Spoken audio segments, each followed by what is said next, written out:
I think we should maintain. Good afternoon. Oh, sorry. Let me get a little closer there. Good evening, everyone. I'd like to welcome you to ANC. I'd like to welcome you to ANC 2C's January 9th community meeting. Thank you all for being here this evening. Whoops. Oh, I have a little signage on my thing here. Sorry about that. Hold on one second.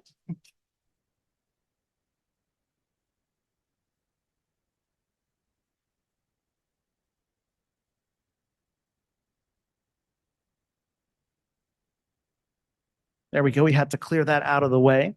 I'd like to call this meeting to order. It is now 6:01 p.m. We have four commissioners present this evening, three in the room with us and one virtually with us. And I'd like to have the commissioners introduce themselves, please. Can we start with Thomas?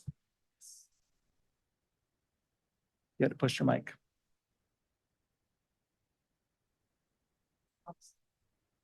You need to pull it to you. Pull your mic to you. Yeah. Yeah, there it is. This is Thomas Lee, ANC Commissioner for 2C03, which encompasses his Penn Quarter and the National Mall. My name is Thomas Lee. I'm the ANC Commissioner for 2C03, which includes Penn Quarter and the National Mall. Good evening. My name is Kristen Rowe. I'm Commissioner for 2C04, which is downtown, city center, and a little piece of Chinatown. And we'll jump over to Commissioner Strauss. Hi, I'm Becky Strauss representing 2CO2, which is downtown K Street. I'm actually in McLean where there's no electricity right now. I'm helping take care of my mom who needs some extra medical care. Thank you for joining us, Becky. We appreciate you being here. And again, my name is Michael Schenkel. I'm the chair of the commission and represent 2C01, which is Penn Quarter, Chinatown.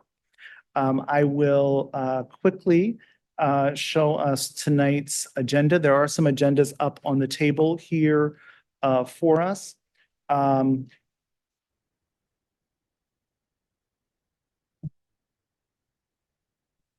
see. Yeah.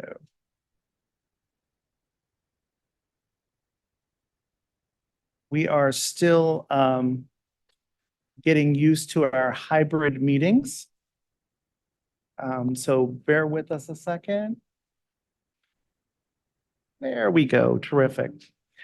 So this evening, our agenda will consist of, we'll be starting off with a presentation from Councilmember Brooke Pinto, who will be here. She is en route as we speak. We will then approve our minutes for our October, November, and December minutes, have a treasurer's report. We will elect officers for the commission, as annually the officers must be elected for the commission. We will engage into community conversations with various DC government agencies. We will talk about the Rock and Roll DC Half Marathon and its impact on community. We have 3 APCA license, the Alcoholic Beverage and Cannabis Licensing, that we will review this evening. 2 public space requests that will come before the commission. And we then will end the meeting with 3 zoning, environment and historic presentations from developers in the community. Commissioners, are there any additions or corrections to the agenda? You put your mic on, sorry. I do not have any corrections to the agenda. Great. Do I have a motion to approve the agenda as it is published? So moved.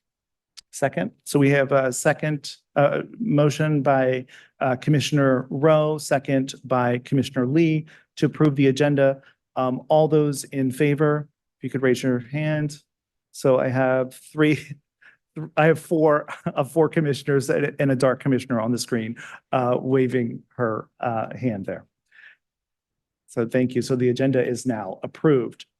Since we're still waiting for Councilmember Pinto, I'd like to recommend that we just jump forward with the approval of our minutes. Madam Secretary.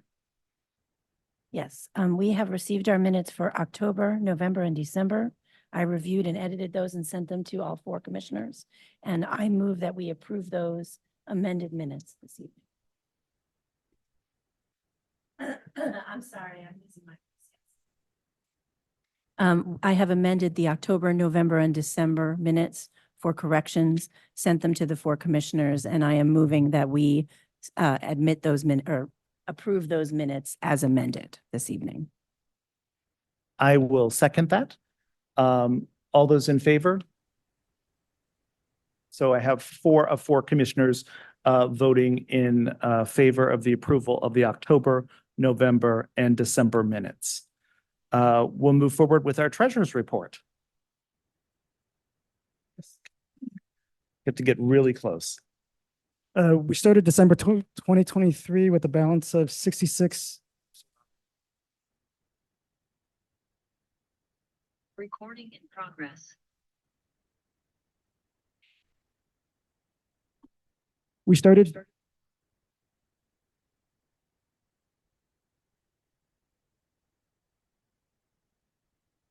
We started.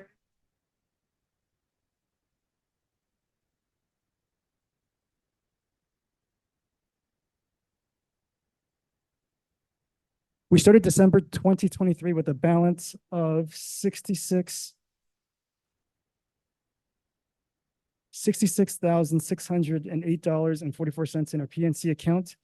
$50 was paid into the ANC security fund. There were no other expenses in December. We ended December 2023 with a balance of $66,558.44 in our PNC account.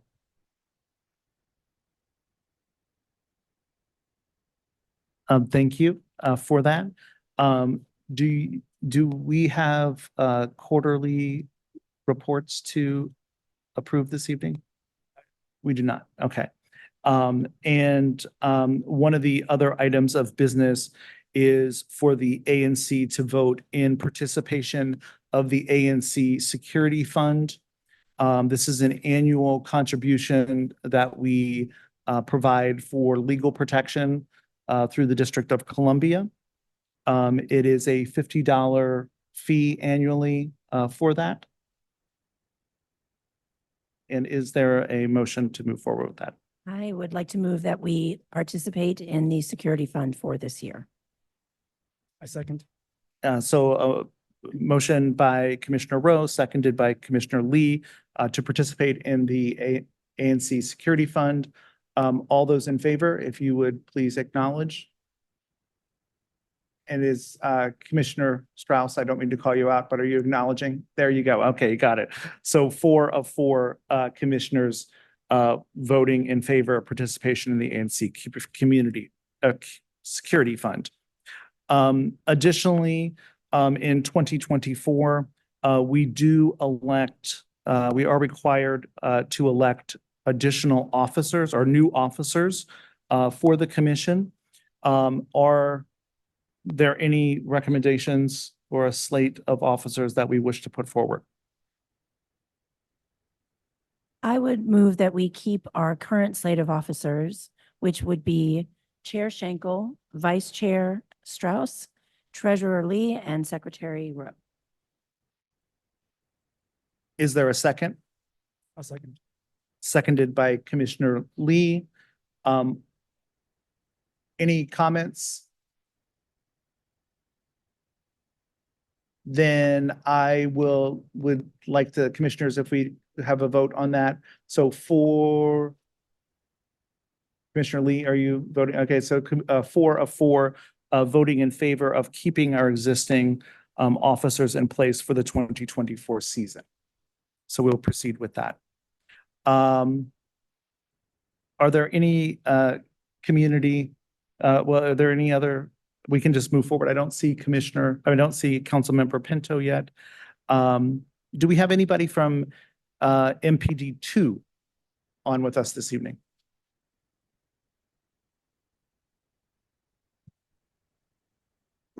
Hi, everyone. I'm Captain Harris. I am the Sector 3 manager for the 2nd District. I am on the call. Terrific. I'm Thank on the call you. as well. Okay. Lieutenant Garvin is on the call as well. I recognize that voice. Would you like to give a report to us around crime stats? Good evening again. In reference to the PSA 208 statistics as far as crime is concerned, we are currently down in a lot of our crimes. We did have 2 robberies that occurred prior to the new year, and those are still under investigation. However, our detectives have been working tirelessly on those cases and have gotten some leads. However, until we actually get some closures or further information, that information wouldn't be provided until we get a press release. Are there any questions or concerns? I can speak on the PSA 209 piece too, Captain. We have time. Okay. So, hey, Mr. Shangle, how you doing? Happy New Year to you. Happy New Year to you too. And everyone else is on the call. Our total violent crime is down 33% over the last 30 days in PSA 209. We didn't have any homicides, ADW, sexual assaults. We did have 2 robberies. One of the robberies was the Chanel store, the 900 block of I Street, which 5 individuals brushed their way into the store, stole 250K plus of items. We do have a bolo out for those that has been disseminated for those particular individuals.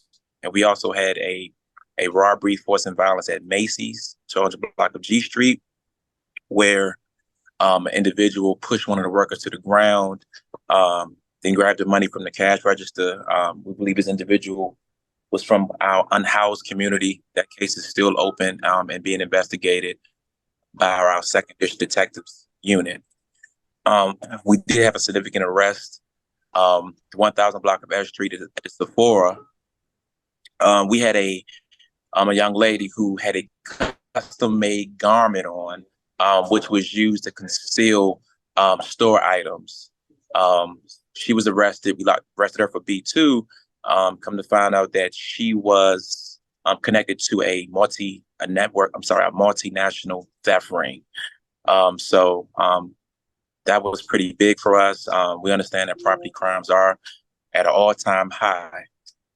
So we have been tackling those thefts with operations from our crime suppression team, as well as our QR code implementation that I spoke about a month ago, where some of our stores who experienced high crime thefts, our officers, sergeants, and even me, we're going to the stores, we'll talk to the managers, and then we will scan those QR codes. And it's also an accountability measure that we use as well, to actually go back in there and say, hey, give me 1 second. Okay, thank you. We can go back in there, we can check at any time to see how we're doing. So that has been quite successful. In addition, we had 6 motor vehicle thefts over the last 30 days. 4 of those vehicle thefts were hop-ins. I would love if you guys can get the word out. Please secure your vehicles. These are cases where one particular lady was in the trunk of her car. Suspect jumps in and drives off. Another situation, a guy was delivering packages, walks away from his vehicle that is running. Suspect jumps in and takes off. So I know it's easier for our rideshare individuals to run in there, run in the store, get the food, or make the delivery runs, but it is not safe for anybody. The 4 out of the 6 vehicles were recovered, thankfully. But however, I think these are crimes that are preventable. And, I need you guys' help, the community's help, to please just be aware. Like, take the key out, turn the car off, so we can prevent these hop-in thefts. In addition, one more thing. We did have 2 robbery arrests and 4 gun arrests for the last 30 days. And one particular theft that we had at Sephora was recent. We had a mother come in the store. I'm assuming it's the mother was an adult female, and she had a child with her, which was probably around 11 years old, who was actually stealing. They both were hiding items in their coats and things of that nature. That case is still open. We have not been able to locate them yet. We've disseminated their pictures. And we are really, really trying to get her, because, that's contributed to a delinquency of a minor. And a mother should not be encouraging her child or a minor that's with her to engage in criminal activity. So that's pretty high on our radar. So hopefully we're able to, someone is able to identify her and that young child, and we can get involved Child and Family Services as well. See what we can do about possible removal if it is found out that that is the mother or the guardian of that child. That's all I have. Sorry it took so long. No, that's great. We appreciate the update. And Lieutenant Garvin, I can't remember this. It kind of time blends together post-COVID, sorry. But the shooting that occurred on F Street, I believe that was in this past month. Is that? So that particular shooting, the unit, I'm trying to remember the unit. I can't remember the unit, but it was one of our units. Not a second district unit, I'm sorry. They saw an individual who was describing the characteristics of a handgun. When they went to stop the individual ran. I believe the individual turned, displayed his weapon, and the officer discharged his weapon, striking that individual. I believe it was non-life-threatening injuries. I believe the individual was had been shot, I believe, in his buttocks area. But again, the name of the unit eludes me. Maybe the captain can assist me with that name of that unit. But yes, that was the 1000 block of Air Street when I saw you out there. Yes. I believe it was the Atlas unit. Yes, that's what it is. Atlas. Yes. Yeah, they were conducting operations in the area and was involved in this, currently still being investigated by our internal affairs division. Therefore, we're limited on providing any more information in that space. The other thing is, I wanted to just talk about PSA 207 while we're covering all the PSAs within the sector. 207 is also looking pretty good as far as crime is concerned. My main concern and the concern of all the officials for the second district is our theft from autos. I'm not sure how you all will be able to assist in that space, providing information to the residents and even some of the businesses on ensuring that items of value are not left for people to break into cars. We know that the unhoused community has been of a concern, and I'm working with DHS and DBH in that space to see what other resources or what other things we can do to help with the unhoused community, because we are seeing that they're a little bit more aggressive, whether it's from assaults, going into the businesses, panhandling aggressively, and some of them are involved with our theft from autos, as well as some of our thefts that are current in the second district. So we can really share that with the community on getting the items of value out of the car and being mindful of the surroundings when they're putting things in the car. That's going to help us, because that is a driving force next to the thefts within the second district as far as crime is concerned. And I'm sure you all are also aware of the shooting that took place earlier today within PSA 207 along K Street. Unfortunately, we did have an individual that succumbed to his injuries that was struck by gunfire along the 1600 block of K Street Northwest. This investigation is still being looked at by our Violent Crimes Division, and they're going to, continue to investigate to see what they find. as far as any leads or anything that they can put out to the public to help with a case closure. However, we do not have the underlying particulars on why this occurred or how it occurred. But right now, we do know that there was a male that was struck by gunfire within that area and succumbed to his injuries this morning. Sorry to hear that, for sure. So the two major takeaways are protect your valuables in your car. I know I walk down the street with my dog in the evening and I see all kinds of stuff in people's cars. And I always say, I can't believe they left that in their car. And then when you are stopping, do not leave your car unattended or the keys in the ignition are the major drivers that we can assist with as a community.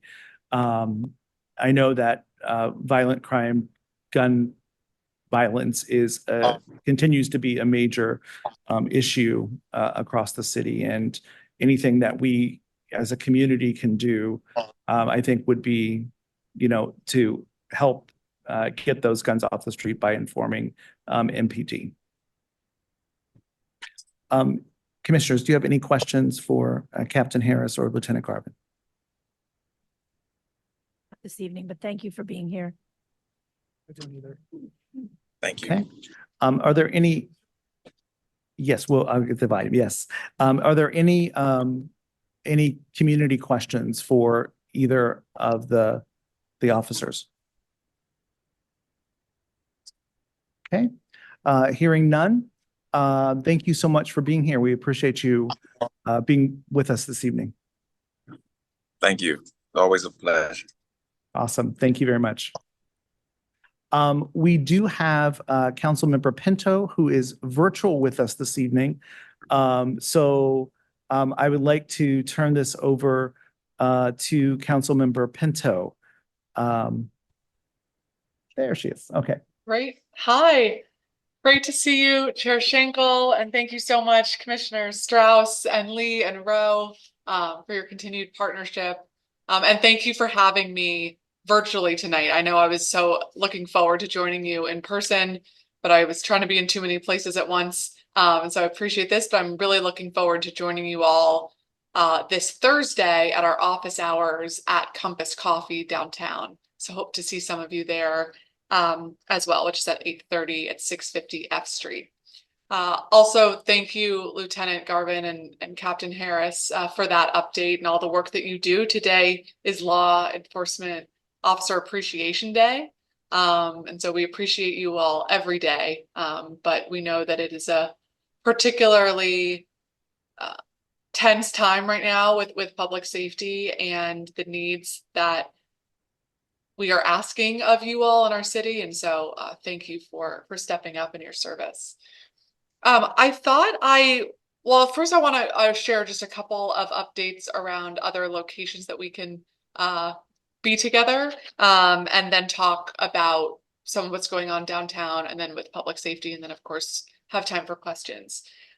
So I mentioned Thursday mornings office hours. I'm also having our annual Ward 2 budget forum next Tuesday. This is going to be on Zoom from 7 to 8 p.m.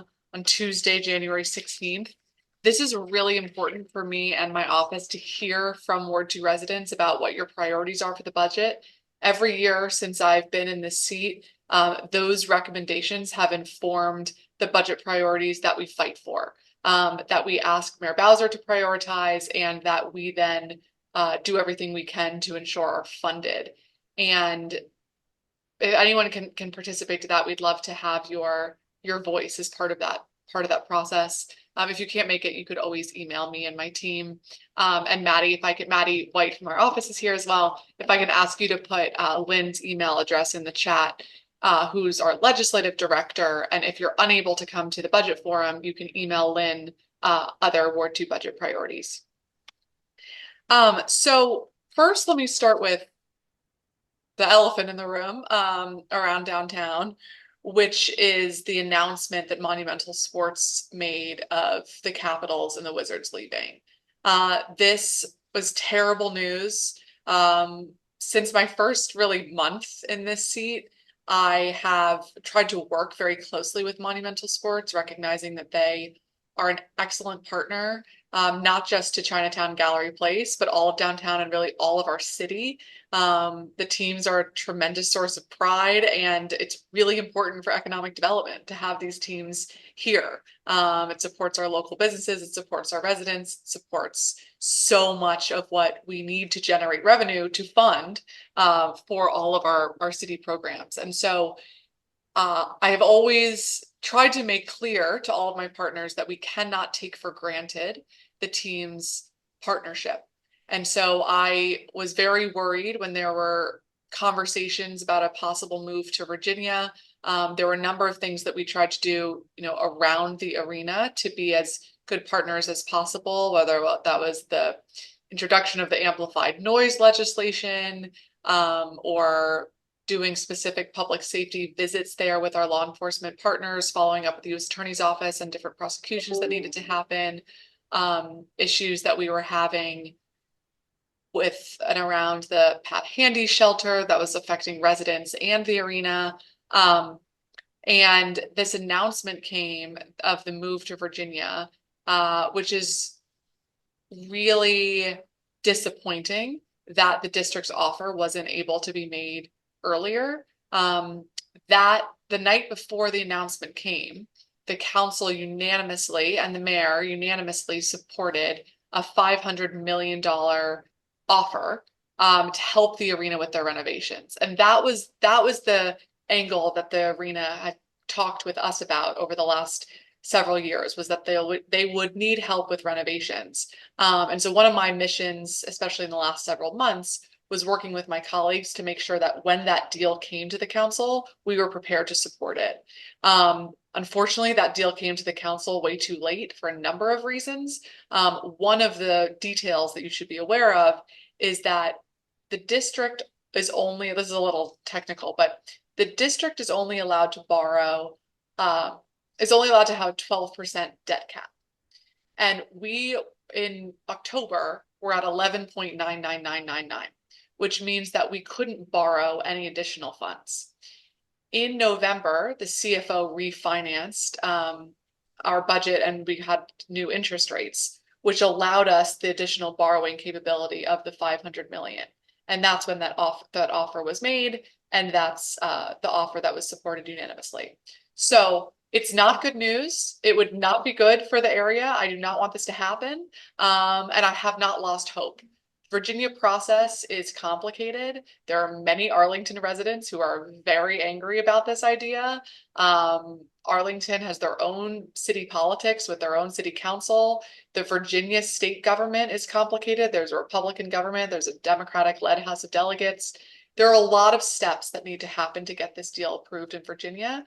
So while it is the team and Monumental Sports' stated intention to move the teams, I'm going to do everything I can to be the best partner we can district and make very clear that this is the best place to be. I think the council needs to vote for this month the $500 million so that we can go back to Monumental and say, this isn't a pie in the sky deal. This is $500 million on the table that you can have right now. And so that's kind of my immediate plan. Yesterday, I joined the mayor for the announcement of a task force that she is creating for Chinatown Gallery Place specifically. And this will be a complement to the task force that has been going on with the Downtown Action Steering Committee that I've been a part of for over a year, which deals with issues for a larger downtown recovery around housing and transportation and safety and all of these really important things that we're working on. This task force announced yesterday is specifically looking at the area right around the arena, which I know includes residential buildings, homes, and other small businesses and other visitors. And so it's really important that that voice is reflected. One of the things that I've asked the mayor is to include resident voices on those subcommittees of the task force, which I think is going to be a really important perspective. And I would also like to serve on the task force and represent the area in that way, and then be able to provide specific updates to you all and reflect your wishes through that mechanism. So that's kind of in the works. I'm working closely already with the task force leaders as they get mobilized. And the 4 areas that they're focused on are first stabilizing the area. And sometimes we'll call this activation. I think it's really important to recognize that we know the status quo is not acceptable. We know that there are stabilization efforts that need to happen right now, especially around safety, but also the regulatory environment to keep our residents and businesses who are there and also make it the most attractive place it can be. So that's one specific subgroup. A second is around visioning what the area could be, especially as a plan B if our efforts with the team don't work and we need to come up with a new plan, come up with what that area could be to be most activated, most utilized. The third area is around investments and incentives, especially as we focus on business attraction, residential attraction. And then the fourth is around marketing and communications. That's where a lot of you who live and work in the area are also going to be really great partners in that. No one's a better marketer for DC than us who live here and can sell it. And so those are the 4 areas that the task force is focused on. I will keep you all in the loop. I'll make sure to provide updates about that in our newsletters as well, so folks can follow along there. As you all know, as I've spoken about every time I've visited, not just with you, but really everyone around the city, is that a focus on downtown has always been front of mind for me and my team. I'm excited that the pillars of my bill, the Recovery Act that we funded in the budget, are now coming to actualization. So first, we funded the piece of my Recovery Act that provides incentives for abatements to incentivize conversions of some of our vacant office buildings to housing, and also other uses, retail, restaurants, recreation space, other things that are going to be more productive. Those applications have started to come in, and we're seeing some of those projects in the pipeline give us some hope. The second is around the retail grants that we established for brick and mortar businesses to locate downtown, especially at that ground floor retail level that we know we see too many vacancies with. And then the third, what's today's date? January 9th. On January 12th, the applications for our safe commercial corridors will close.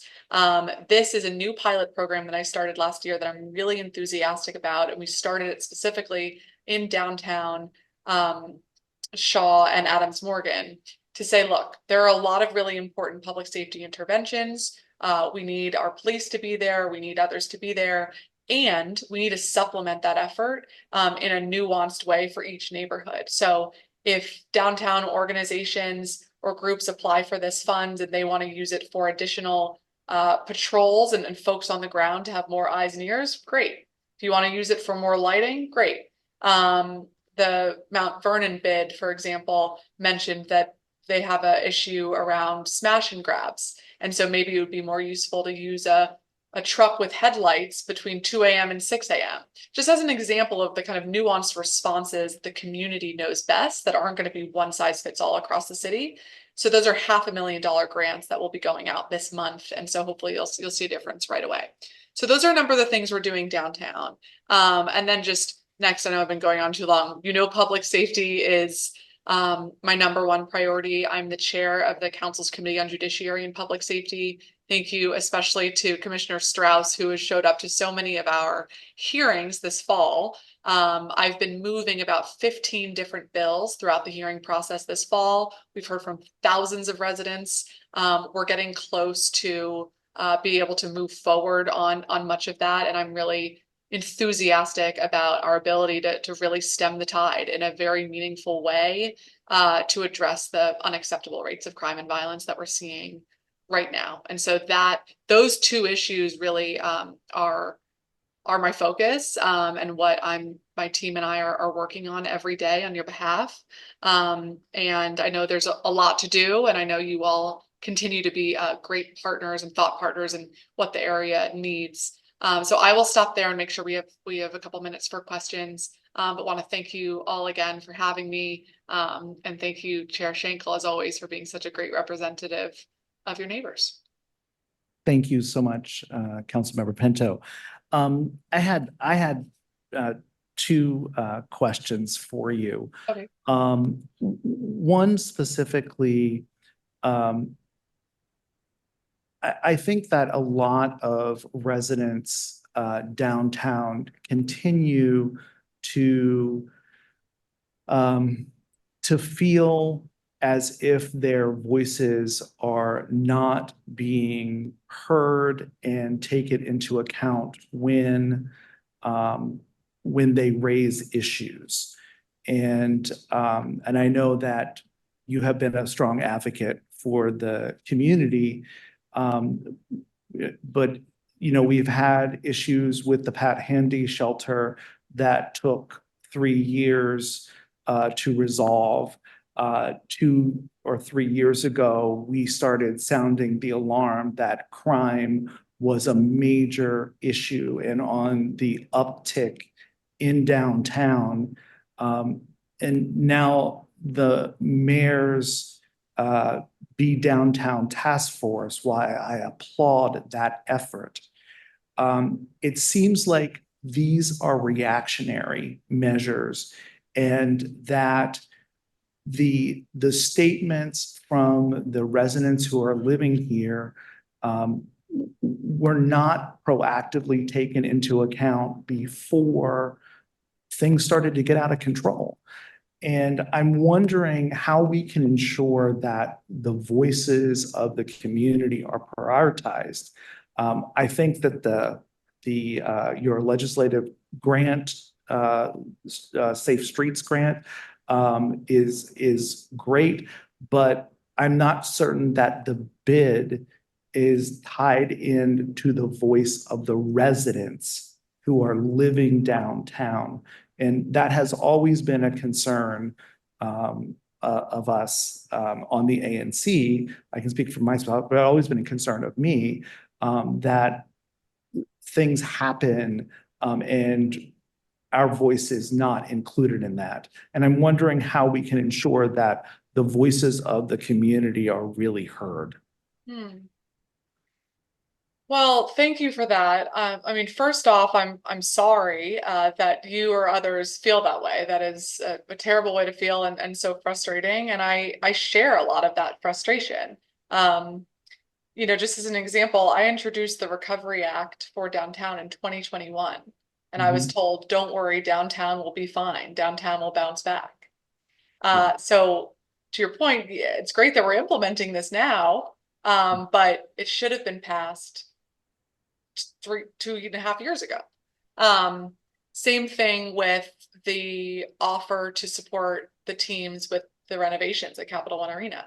That offer should have been made a year ago. So I don't disagree with that. I will always do everything I can to be the best advocate hand in hand with the residents downtown, and in all of 2C. I guess in terms of how else to get voices taken seriously, I would remember to reach out to your at-large council members. As a refresher to everybody, there are 13 members of the council. Every ward gets 1 representative, but there are 5 at-large council members who also represent you. And making sure that they hear from you and they know your problems and ideas is really important, because downtown is sometimes looked at as such a success story of how great residents are doing and the businesses that are there, and that reality isn't always reflected for everybody. And there are serious issues in 2C, clearly, that you all have been sharing for a long time. So I would say don't forget to reach out to your at-large council members, and hopefully more voices can be included with the Downtown Action Steering Committee and with this new task force, because I hear you that there's a business perspective and a resident perspective. I do my best to reflect both. And that continues my mission of both need public safety, and that's why I'm kind of focused on that. So I'll keep, that's what my recommendation would be. Great, thank you. I do have one additional question. Tonight we are we have a number of individuals both present with us and online, and there has been raised a potential legislative issue related to medical marijuana cannabis dispensaries in downtown, well, in the city. As you are aware that we have a medical cannabis location that is planning to go in across the street from the Basis School on H Street, on D Street, D and 8th Street in downtown. And we have been told that this is completely allowable because of zoning, because of how the area is zoned. And this remains an ongoing issue. And I'm wondering if you have recommendations for us, and how can we ensure that as the mayor is planning to bring 15,000 new residents to downtown, how can we be assured that this mixed use communities, high density communities, are able to navigate the needs of both those commercial properties and residents equally? Sure. So I am aware of this application to open a cannabis establishment right across from Basis, which should not be an allowable use. Let me just back up for a second. So I have lost several votes on enforcement of illegal cannabis. We are hampered from legalizing cannabis in the city because of congressional action and riders that say we cannot tax and regulate cannabis.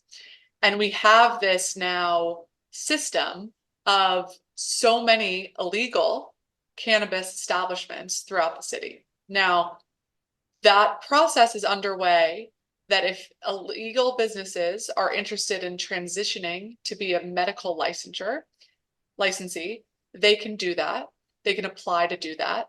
At which time there needs to be enforcement of those who didn't engage in that process. And we have to be very clear about that. So today the council voted an emergency bill that authorizes ANCs to protest cannabis applications,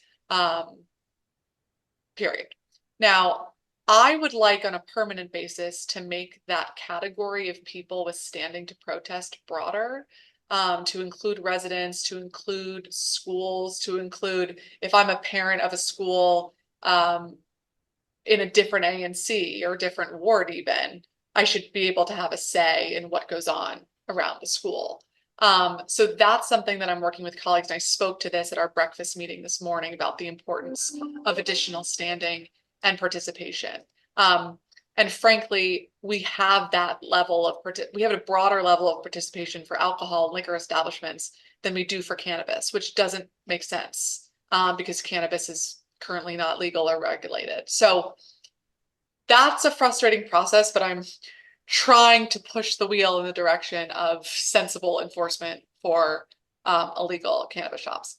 In terms of the basis issue with the school, generally, cannabis establishments are not permitted to open within 300 feet of a school, which, as we talked about this morning, is still pretty close, but that's the rule. There is an exception for commercial zones, and I think that's what you're talking about, if they have a right to be there. Right.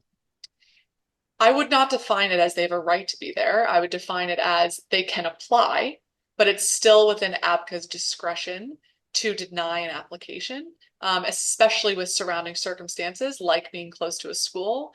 And so I am looking for other ways to assist on this effort. But I would say in terms of the ANC, your voice will carry the greatest weight here when it comes to possible protests that you may be interested in, given the proximity to the school.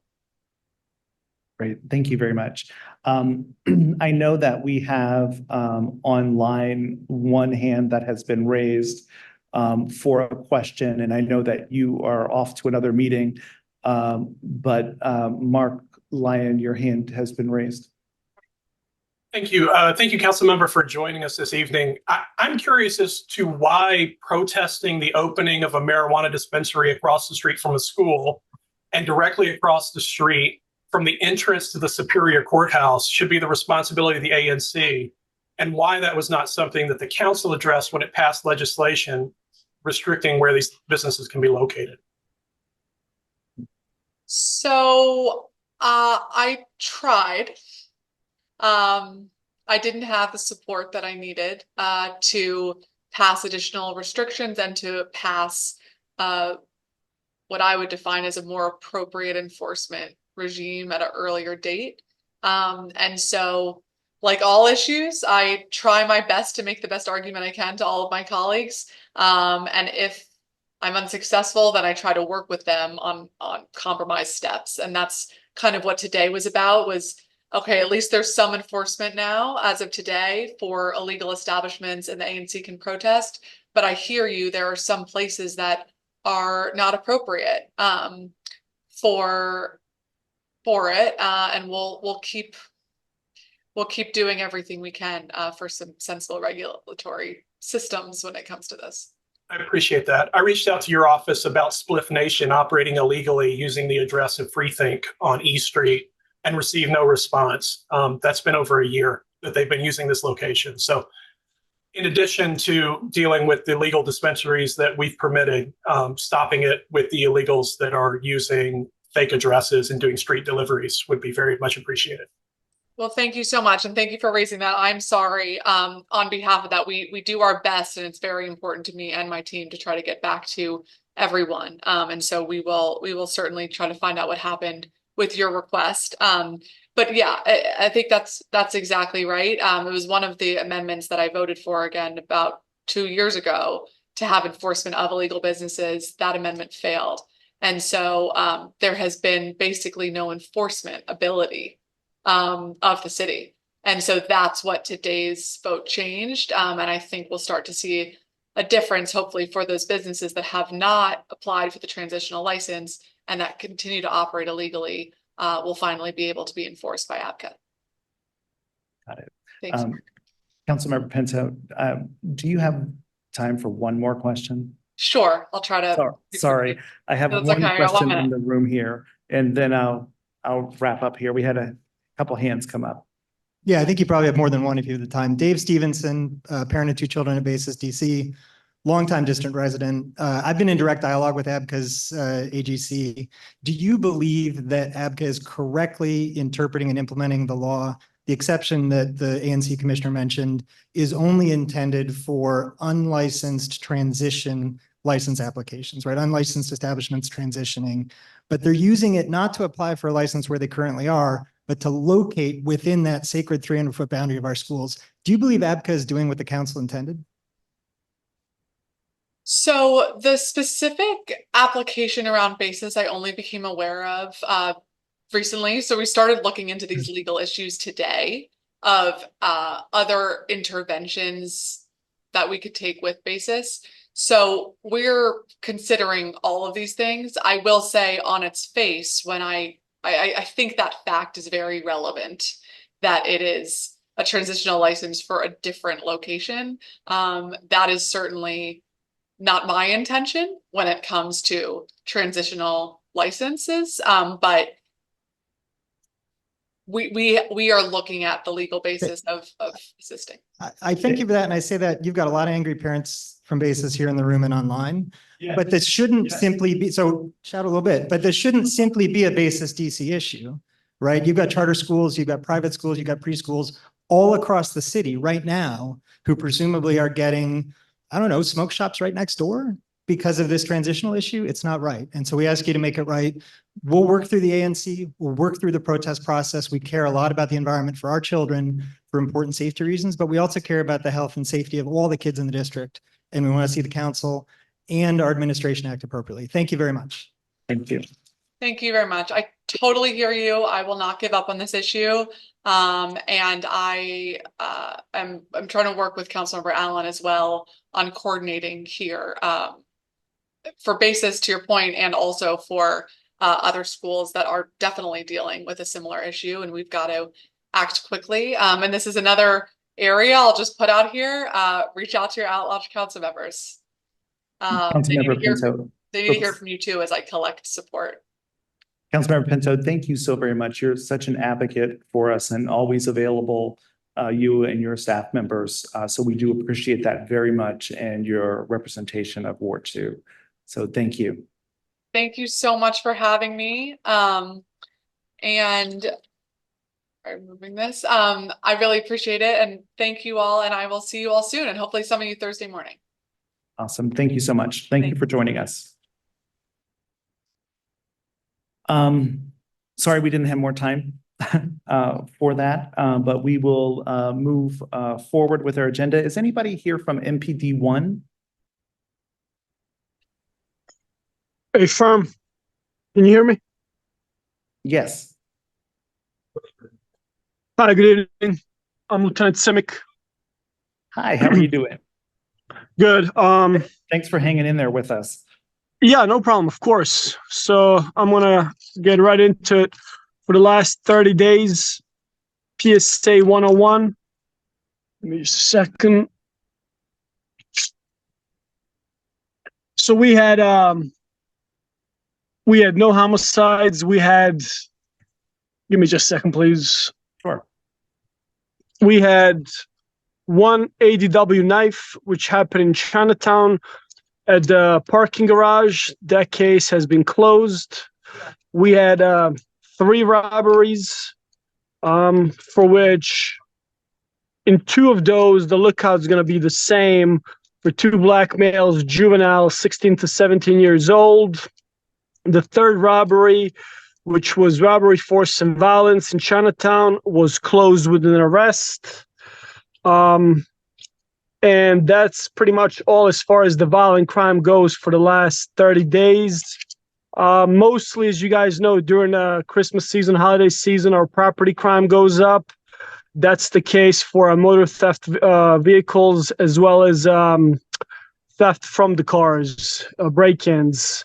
In reference to that, we have stepped up with traffic crime patrols, saturating the areas in and around the Chinatown, as well as we have CST units down in the area patrolling as well.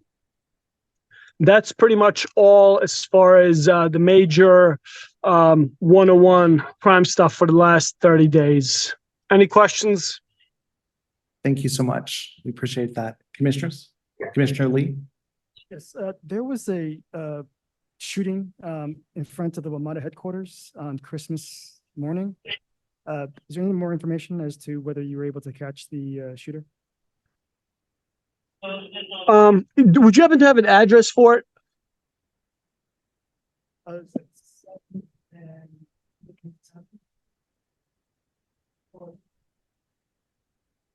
Because I did 307th Street. 307th Street Southwest. That's right. Yeah, because I did not see that one. Are you sure it was a shooting and maybe it wasn't just sounds of gunshots? No, it was a shooting. Yeah, because I did not see that one. And that might have been a different PSA as well. But for 101, we did not have any other assaults with dangerous weapon other than the knife one that happened in the garage. So I'm not really sure what exactly you're referring to. Okay. Thank you. And Commissioner Lee, if you want to reach out, maybe that would be helpful. Commissioners, do you have any other questions for the lieutenant? All right. Any community questions? Okay. Well, if not, thank you so much for being here. We appreciate you very much. Thank you. Thank you. Next up, we have the Mayor's Office Ward 2 liaisons. I know Grace Reeder was with us a minute ago. Grace, are you still with us? Hi, everyone. Yes, I'm here. Okay, Thanks so thank much you. for having me. I apologize for disrupting the agenda a little bit. I have another ANC meeting this evening that begins at 7. So I'll try and be as quick as possible and answer any questions you may have. Yesterday, Mayor Bowser launched the new Gallery Place Chinatown Task Force to develop a vision and recommendations for potential future uses of the 2-block district parcel encompassing Capital One Arena and Gallery Place. Residents, businesses, and stakeholders can share their ideas for downtown with the Gallery Place Chinatown Task Force and received updates on other progress happening downtown by visiting bdowntown.dc.gov. I'll drop this information in the chat as well. And additionally, I apologize if you hear barking in the background. My dog doesn't like it when I go on calls. He gets very jealous. Additionally, Mayor Bowser last week unveiled the fiscal year 2024 Small Business Enterprise SBE Opportunity Guide, which is known as the Green Book, and announced a record-breaking spending goal of $1.2 billion. The Green Book assists SBEs in securing contracts from district agencies by providing business owners with an overview of available opportunities to do business with district government and information on how to pursue them. SBEs can search for opportunities in real time using greenbookdc.com. Additionally, the second pass for leaf collection began in Section B on Monday, January 8th. Section B leaves should have already been raked to the curb or tree box. Additionally, if your street has not been collected 8 business days after DPW has announced collection has started in the next section, please call 311 or visit 311.dc.gov to open a leaf collection missed service request. I'll also drop my information in the chat so you can let me know about that as well. And I can help assist you if you need help submitting a 311 request. Additionally, starting on January 3rd through, I believe it's March 2nd, holiday trees and greenery are being collected from DPW service households. You can place your trees and greenery in tree boxes or curbside. And if trees are not collected within 7 days of placing them curbside, please submit a 311 request. Again, please let me know about that as well. Additionally, we're encouraging residents to visit ready.dc.gov/winterwx to stay up to date on extreme cold and snowstorms. Additionally, there's some inclement weather that's hit our area this evening. The National Weather Service has said that there's going to be some pretty intense winds and flooding with the height of it happening now until 10 p.m. So we're encouraging everyone to go to alert.dc.gov and sign up for real-time emergency alerts taking place throughout the district, as well as stay up to date on road closures and things of that nature. So I'll put some information in the chat for you all there, as well as some numbers you can call if there's downed trees or things like that as a result of tonight's storm. Additionally, fiscal year 2025 budget engagement forums are coming up soon. So when I put my information in the chat, I'm asking both the ANC as a whole and individual commissioners, as well as any audience members who are listening and have ideas or priorities they want made clear to the mayor. Send those top priorities with me so I can send that off to senior leadership. And I'll share some information soon about when the budget engagement forums will be taking place. Additionally, I know we've been talking a lot about public safety. So I want to remind everyone about the private security camera incentive program, which is administered by the Office of Victim Services and Justice Grants. So I'll drop some information in the chat about that. And if you have any questions about the rebate or voucher program, you can contact them at security.cameras@dc.gov or call 202-727-5124. I'm also going to put a link in the chat that provides some monthly reports about the data from that program, including the number of vouchers and cameras that have gone through that program in each police service area.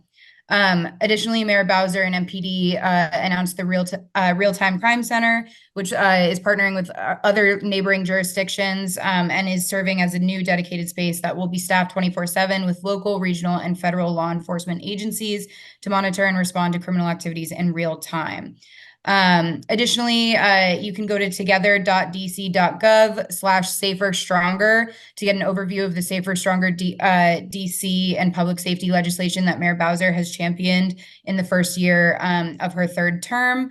And then if you have any specific questions about the mayor's work on public safety, you can email dmpsj@dc.gov and feel free to CC me on that email as well. And then additionally, if there are specific requests you would like regarding public safety, we're encouraging everyone to, again, for fiscal year 25, send in those budget requests to me so I can make those requests clear to senior leadership.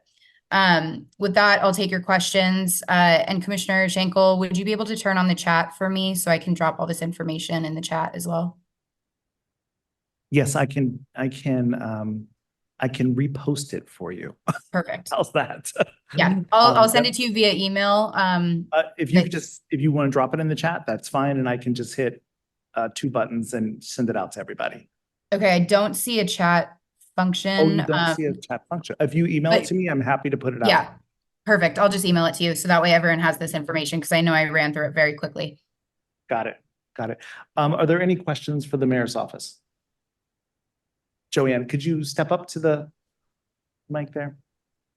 It's ridiculous to take this off, but how do can you hear me? Yes. I can hear you. Okay.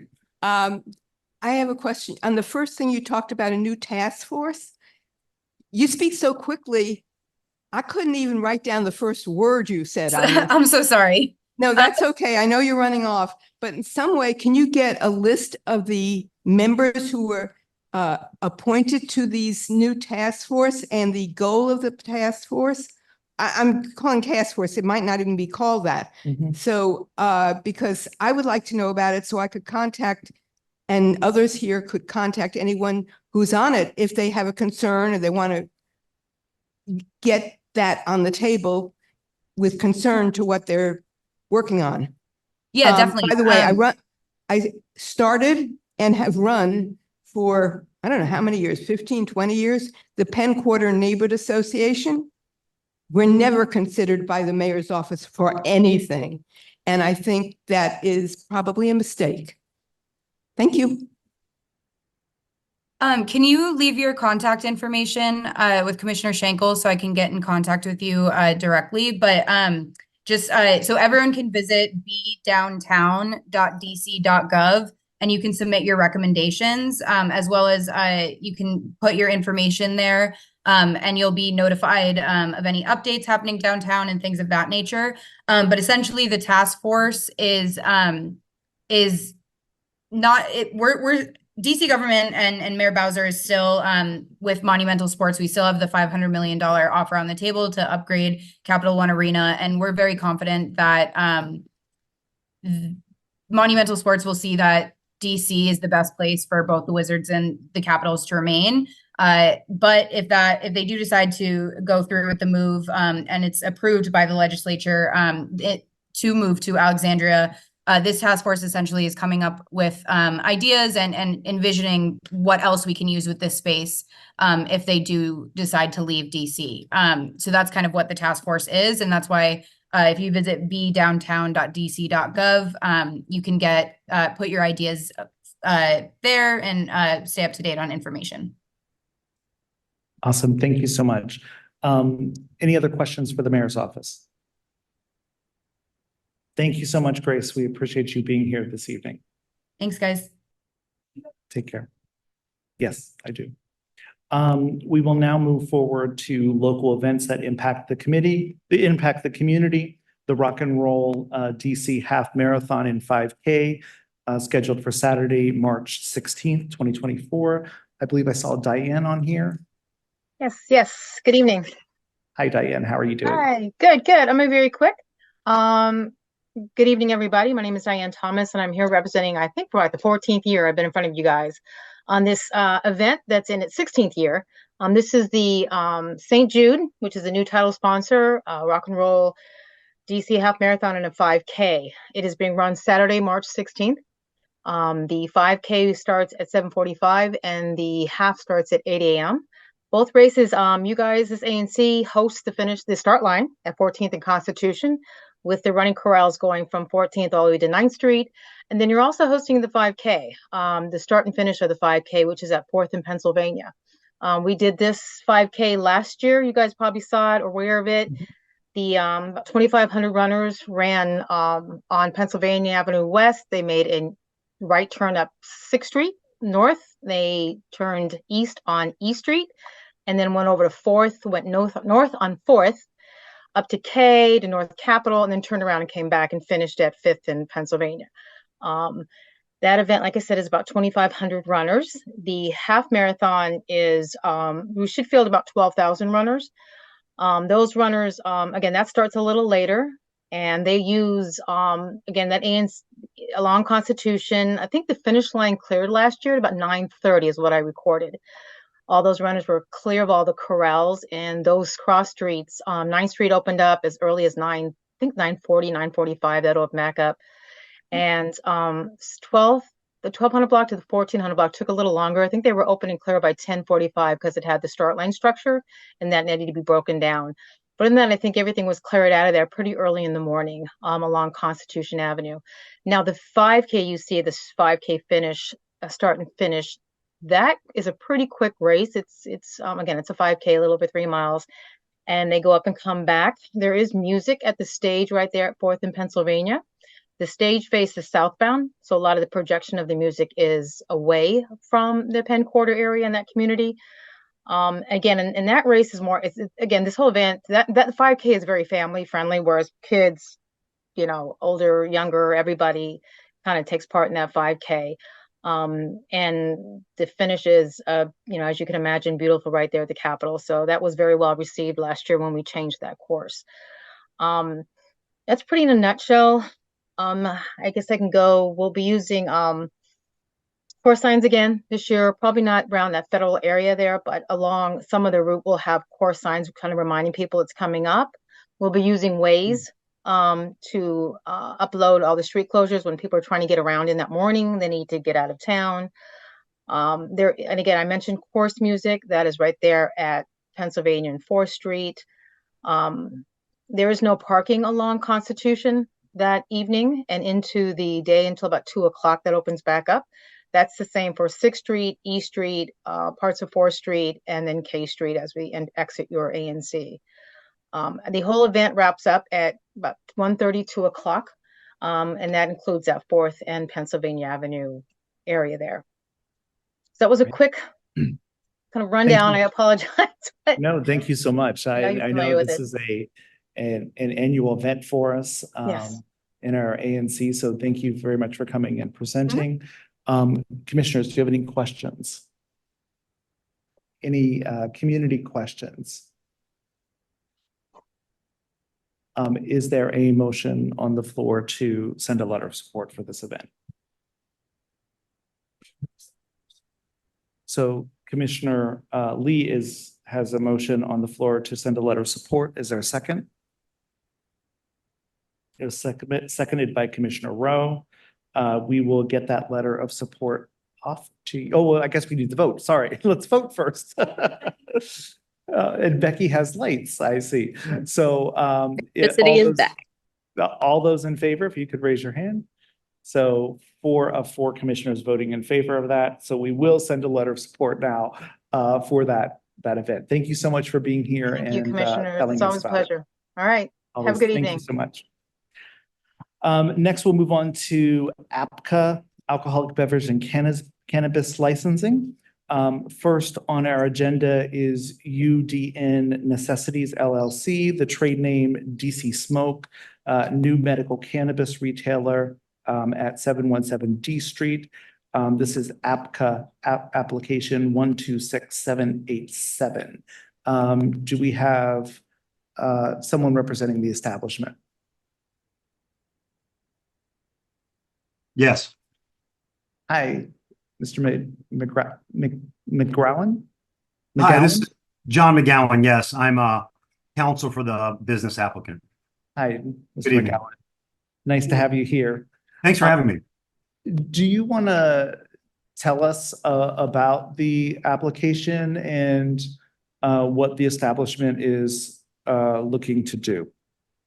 Absolutely. And I am joined here by my law partner and co-counsel on this project, Meredith Kenner, as well. But let me. Sorry, here's my camera. I just started my camera. Sorry, guys. Fantastic. Oh, there you go. Good evening again. Thanks for the time. I'm a cannabis attorney presenting on behalf of my client, UND Necessities, trading as DC Smoke. And they're the business that's going to be applying for the retail license.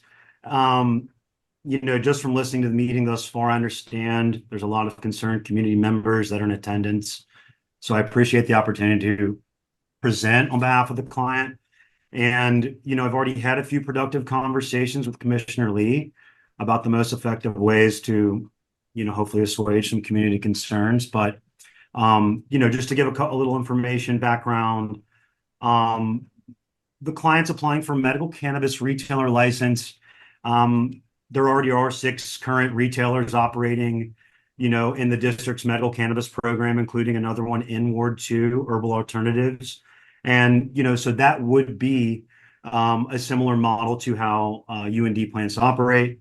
I want to distinguish UND's planned operations that will be regulated by APCA from, unregulated gifting shops such as DC Spliff that was mentioned earlier by a community member, or any other unregulated establishments. What UND is proposing to do is to finish out the licensing process in adherence with all of APCA's regulations and become a licensed medical cannabis dispensary. This means that they'd be allowed to sell medical cannabis products, medical cannabis flower, concentrates, topicals, edibles, to registered adult patients in the district.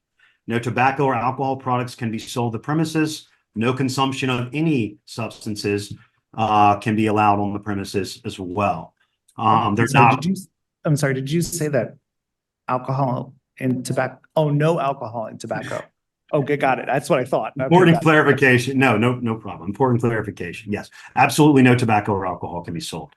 And as far as those products that they're selling, they have to be purchased from a licensed, it's a closed loop medical cannabis program, like any state medical or jurisdiction medical program, where, all wholesale products have to be purchased from a DC licensed cultivator or manufacturer that is tracking all products created, generated, produced for the program. If those products are being sold at UND's facility, they'll be in compliant packaging and labeling. That means the labels, will not be attractive to children or minors. They will not include the words candy or candies, feature cartoon characters, etc. There is now strict regulation against such packaging and labeling. And generally any labeling or packaging must be approved by the ABC board, so they can't be appealing to children, or designed in a way to make it easy for children to open. And I mentioned earlier, this is a medical cannabis dispensary. It means you can't just come in as an adult off the street. You have to be a registered patient with APCA, and you have to be an adult. Patients, by definition, in the district are 21 or older. They can get a doctor's recommendation, or they can self-certify they would benefit from medical cannabis. You do have to pay a registration fee. It's nominal, but it is a barrier to entry just from anyone off the street. If you're registered as a patient in another jurisdiction, you could also be a patient and a customer at UND. And then the only way a minor would be able to purchase medical cannabis in the district is if they had a designated parent or guardian, they were recommended by a physician, and they were accompanied by a parent or guardian. There is no way for a minor to enter a medical cannabis dispensary in the district in any other condition. There is no way they're allowed. So I know that's a concern. I wanted to be sure to point that out. Patients only are customers of this facility. And just as far as the products, as I mentioned, they all have to be tracked from seed to sale by APCA. So diversion of cannabis is a big concern and consideration that the regs address.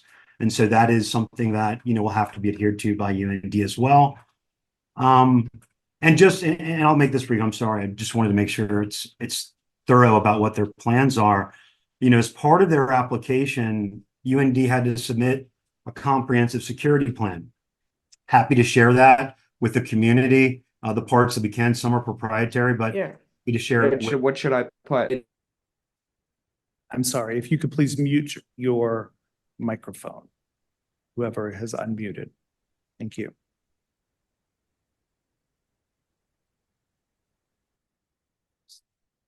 Were you finished, Mr.? Oh, no, I have a few more things. Is that okay? Please. I'm sorry. That's okay. As part of the application, they submitted a security plan. This includes security overlays, which we're happy to share with the ANC, showing all 21 surveillance cameras they intend to have in the facility, including 2 on the exterior of the facility, as well as exterior lighting that's required by code. And, you know, in order to enter the facility, you have to be ID checked by security personnel, and then you have to be verified by an employee that you're a registered patient with ABCA. So that is, you know, dual certification process to get on the sales floor.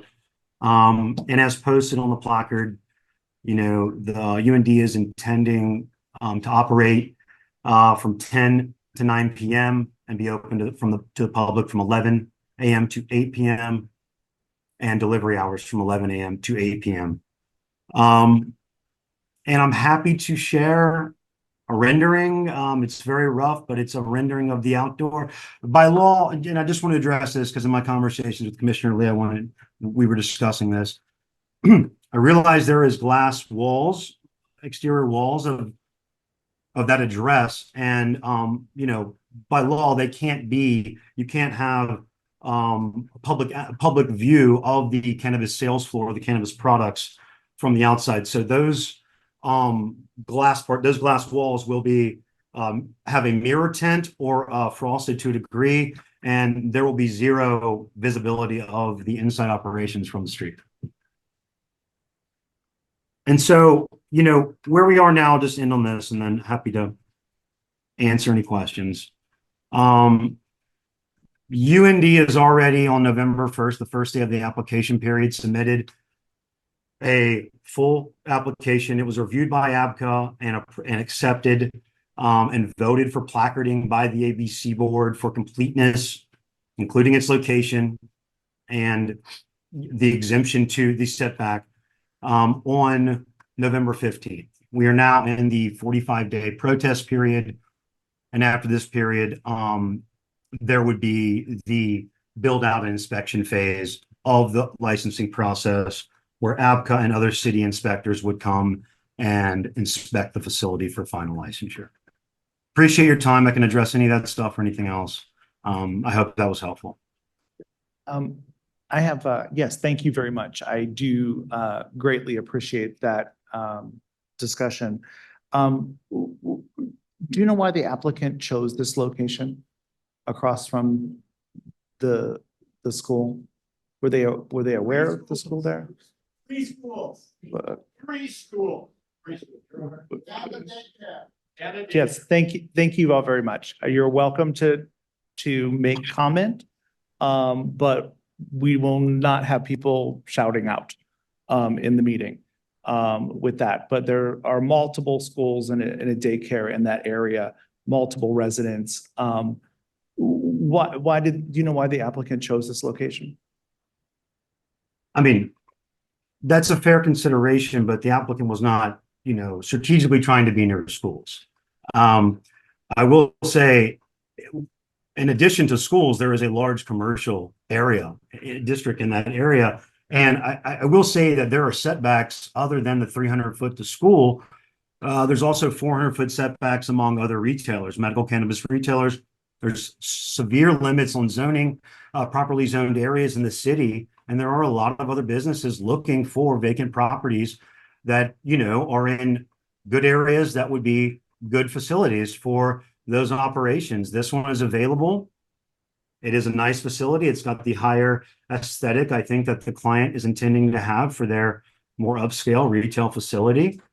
I do not think the client's strategy or intention was to butt heads with any, you know, schools or any other neighbors. And I know there's probably not much I can say to change to explain that away. But, it's a business decision at the end of the day, and, we have to, Got it. Do you, with the business, is there, will there be signage outside? Like, tell me about how it's going to be identified. there will be a decal on the exterior windows. There's not going to be a protruding fixture of a sign or anything like that. Nothing will be constructed or created to be attached to the property. Got it. Thank you for that. Commissioners, do you have questions or comments? Mr. Strauss, I lost you.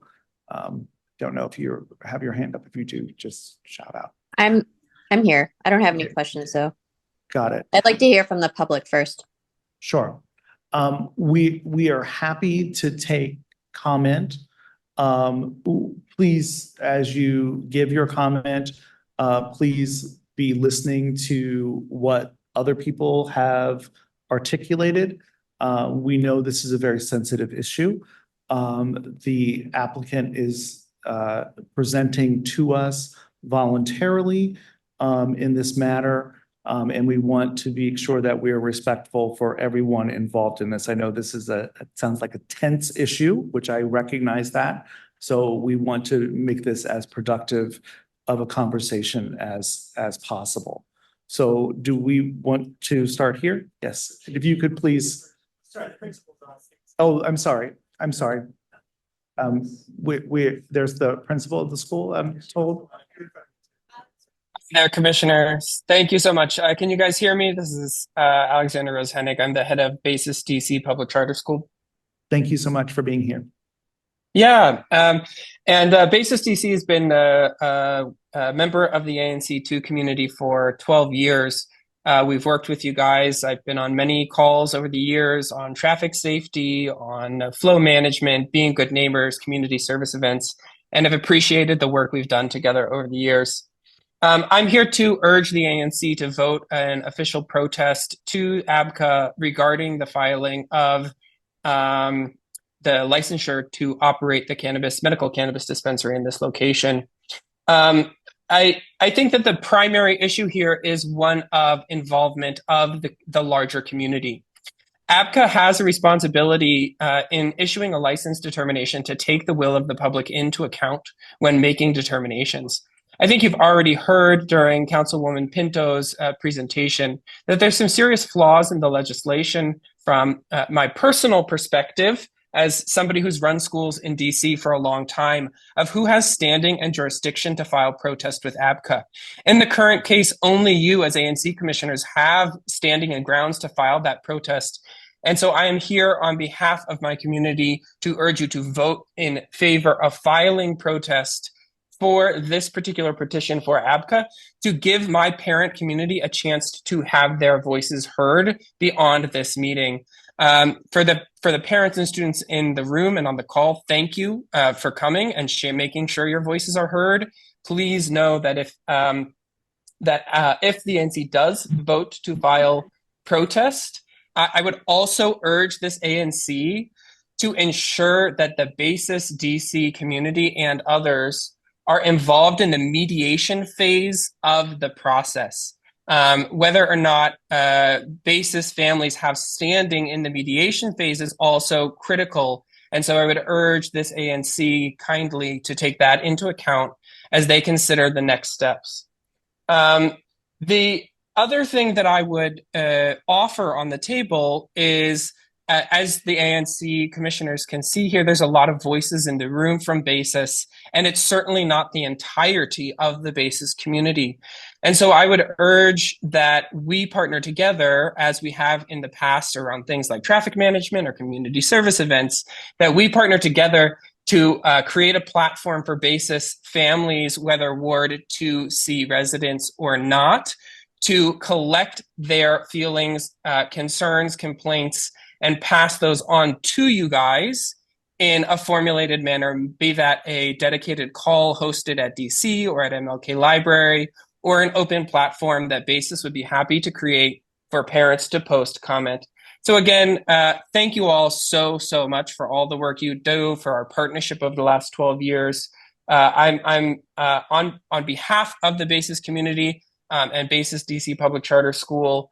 I think you can see the voices in this room, and I've heard via email already that there's a lot of concern here, and the community needs time to make those concerns heard.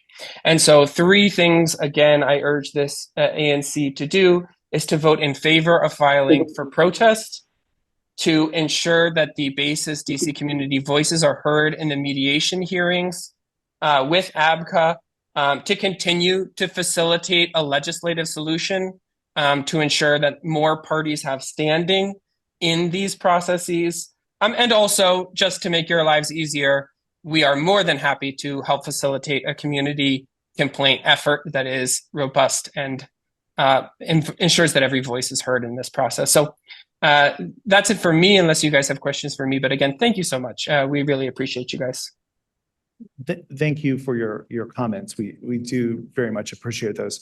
I have a question that you may not know the answer to yet.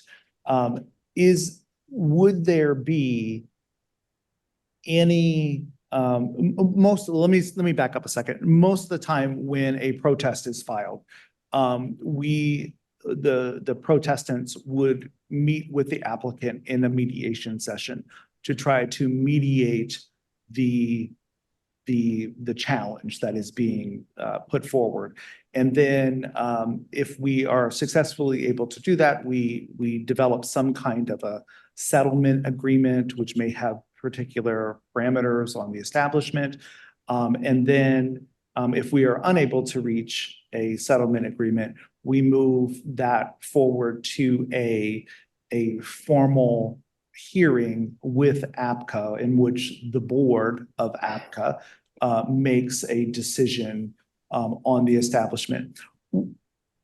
Would, in your view, would there be any opportunity for this business to operate in this space? And you're talking about at that address? At that address, yeah. And you may not know the answer yet. Or you may know the answer. I just was curious.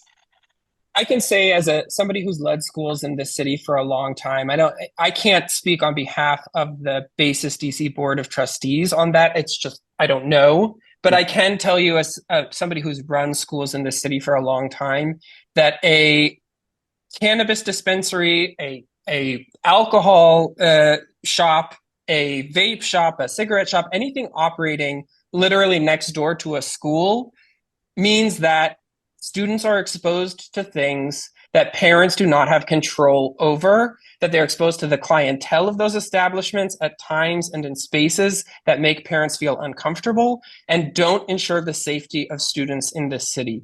You just, Commissioner, spoke about crime in the downtown area. It's something we've all been struggling with for a while. And when you include business establishments that gear toward a particular clientele at a particular time set that may or may not always fall in line with the same vision and mindset of students walking to school every day, I think that is what causes that instances of crime and disagreement. It may not be the clientele themselves. It's the overlap between the two different communities with different visions, needs, and expectations at a given time. And so I cannot tell you right this moment whether or not we would be able to come to some sort of settlement agreement. It's too early. I can tell you that I have had over 30 or 40 parent emails over the last 24 hours, multiple phone calls, and have had conversations with Councilwoman Pinto's office, Councilmember Allen's office, the State Superintendent of Education, and the Public Charter School Board within the span of 12 hours. And when my day is that busy, that gives me a hint, as somebody who's led schools in this city for a long time, that this is a bad choice with negative community implications for voting residents of this ANC and voting residents of the city. So I don't think so in my professional experience. Got it. Thank you very much.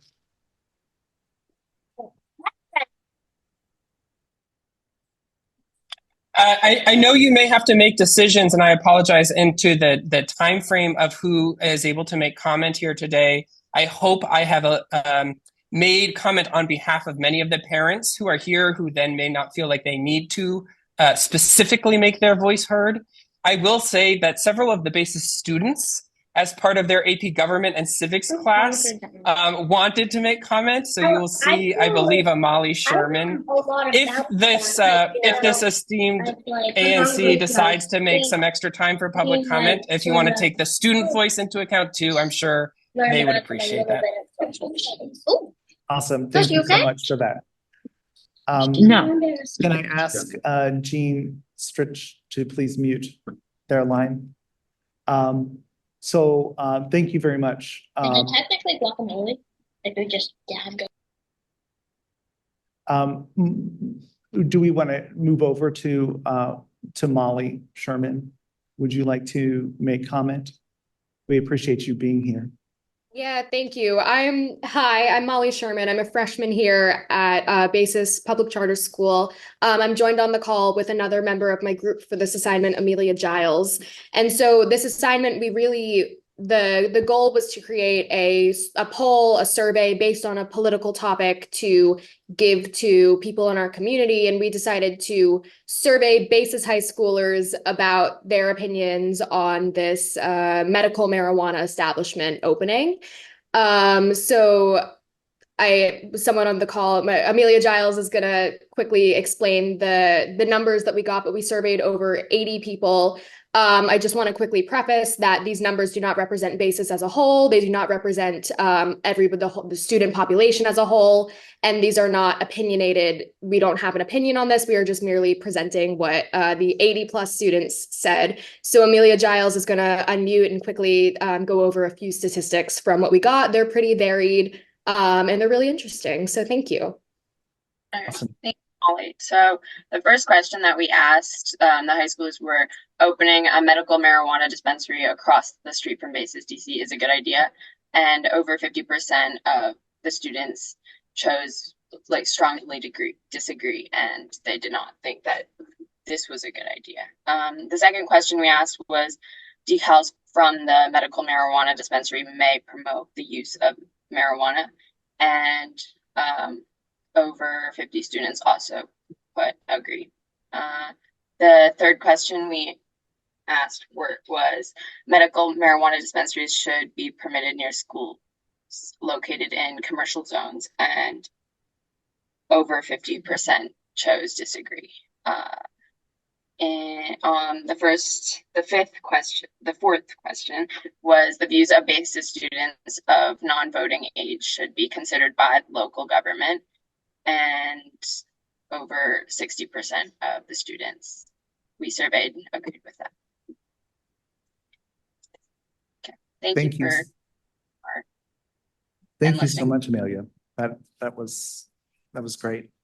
I think it's very, I want to commend you, for both of you, for representing the BASIS DC student body here and presenting your findings from your survey. That's a really important contribution to advocacy and getting involved in local government. So I greatly appreciate that. And I think I can speak on behalf of the commission that we are thrilled to have you as part of this comment period. Are there any, yes, we have Joanne and this gentleman, what is it? Calvin? Okay, we'll start with Joanne and Calvin. Yes, please. I just want to say that this is not anything we ever conceived of happening in Penn Quarter, and certainly not in a neighborhood right in the block where to the south there's Market Square East and Market Square West. To the east, there's the Landsberg, and right next on the corner, there is the Lexington. So it's not like we're even talking about residents in the neighborhood. We are talking about residents right there. And some of them have children, and having two children of my own, I can tell you that it is possible to forge licenses. It's possible to forge IDs, and people who are underage may look just like or older than. I mean, I have been thought of as being more than 10 years younger than I was when I was over 20. And I know it's possible that people can, I've seen forged documents, that they can be forged to look really real, that you can't tell the difference. I mean, maybe a police officer can, or a lawyer in this business can, but the average adult, educated, conscious person who is looking carefully cannot. So this is not the sort of location that I think that if people knew about this meeting and knew it was up for grabs, you would have had a room 4 times the size here with people having a problem with this being located here. I'm representing them. I represent the developers. I represent property owners. I represent commercial users, nonprofits, office tenants, and residents. So it's across the gamut. And I don't have any doubt that my saying that this is not a good location for this is going to be that I'm going to lose my job. Great. Thank you, Joanne. Mr. Calvin.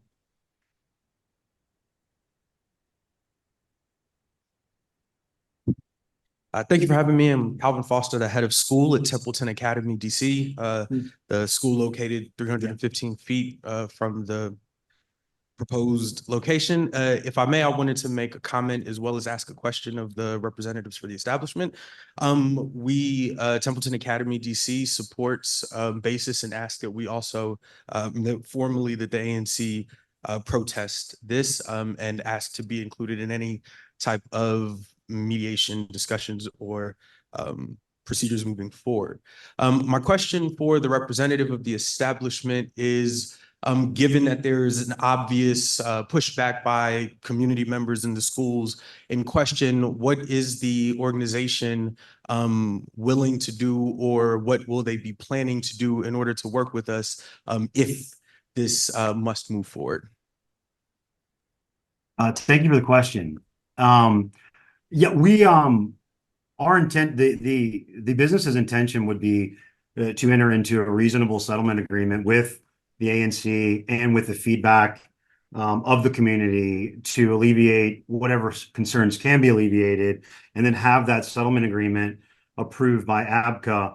And then in addition to that, be a regular participant of ANC and other community events.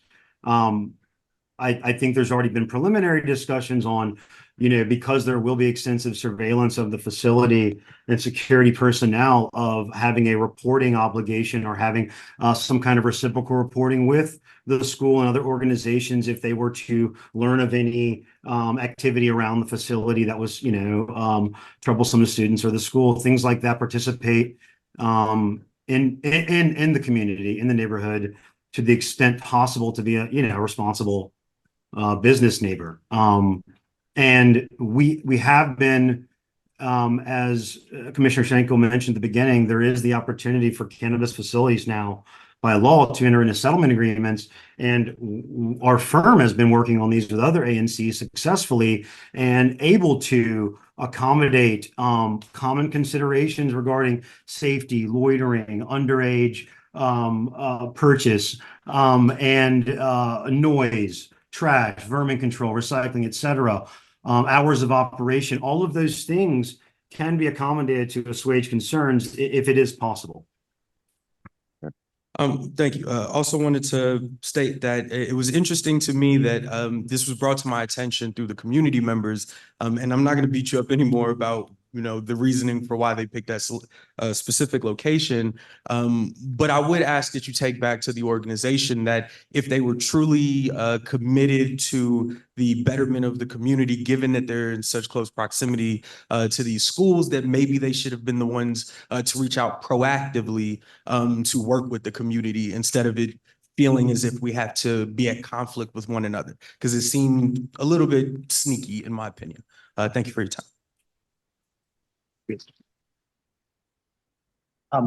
Please.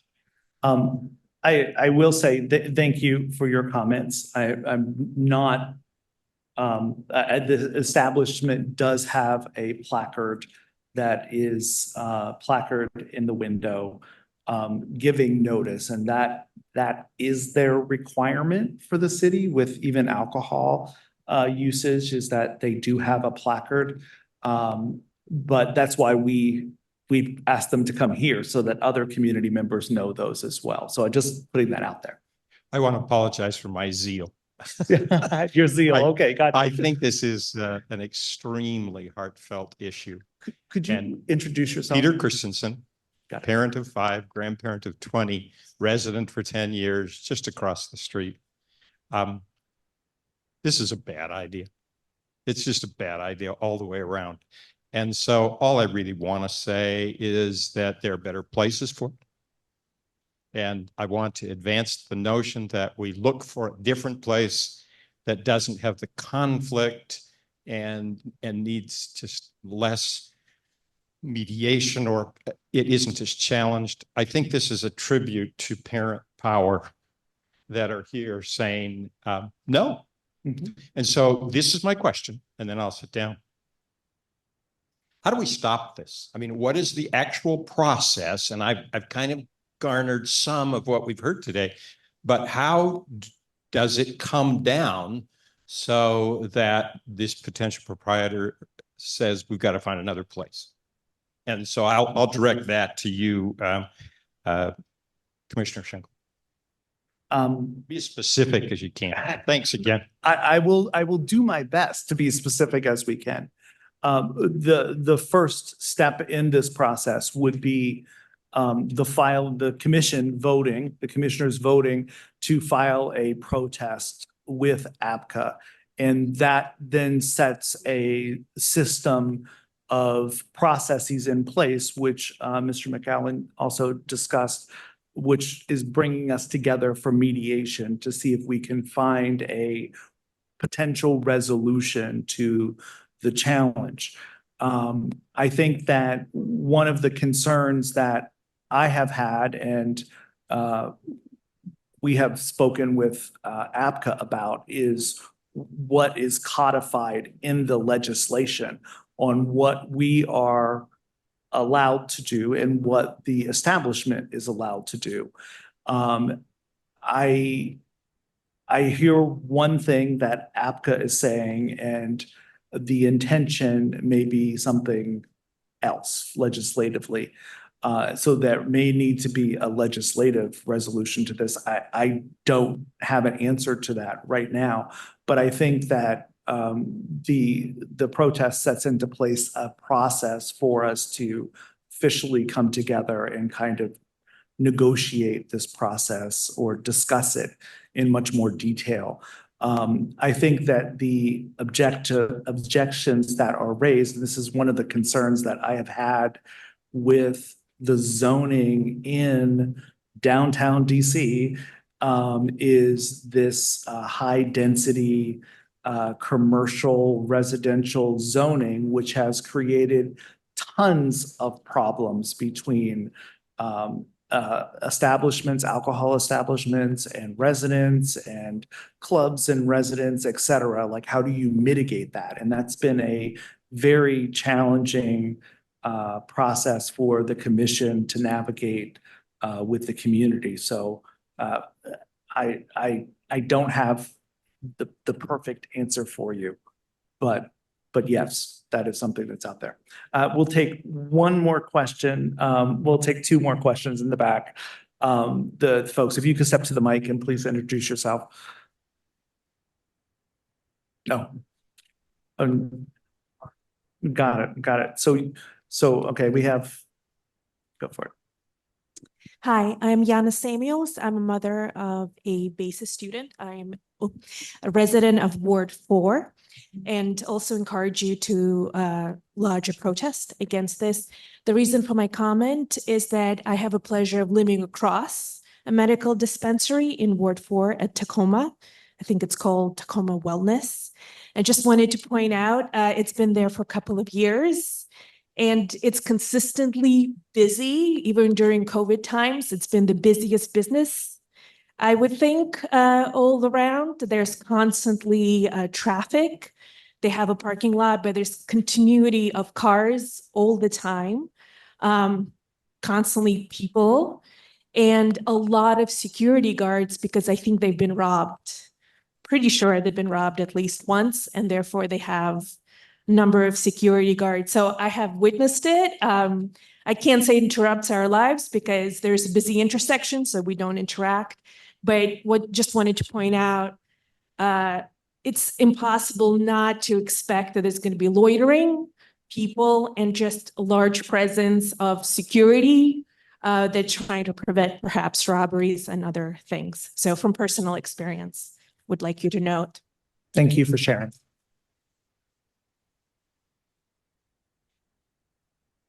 We'll have this gentleman, and then we'll jump over to you and then you. Yes, my name is Glenn Spitzer. I'm also a parent of a BASIS DC student.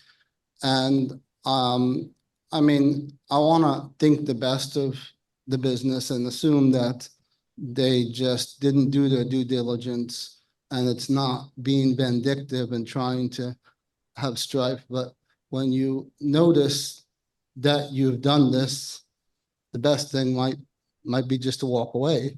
We would not be here if you were 1 block towards Chinatown. This is not people who are, oh, marijuana is so horrible.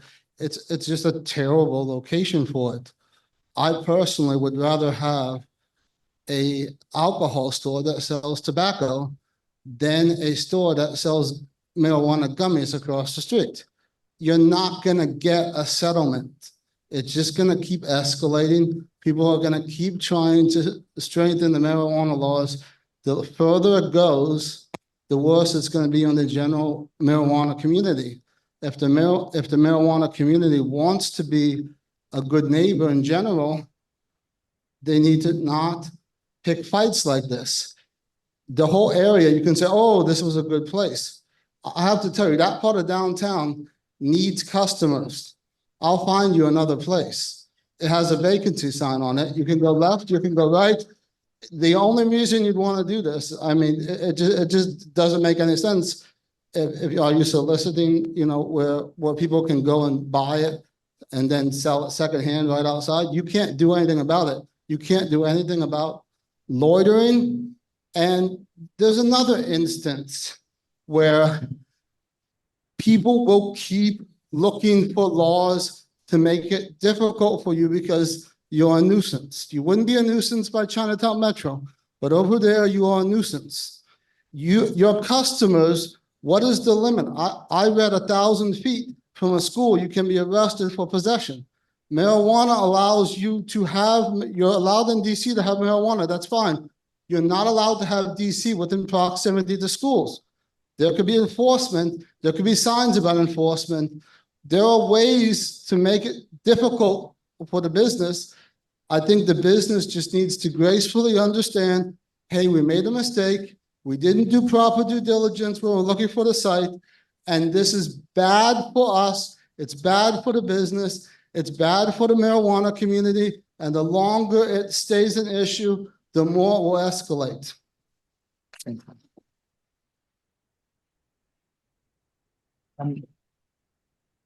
I appreciate everyone's comments. I know we have two additional comments. I'm going to pick this gentleman right here. If you want to, you should go, and then we will do one Zoom question, and then we have to move forward.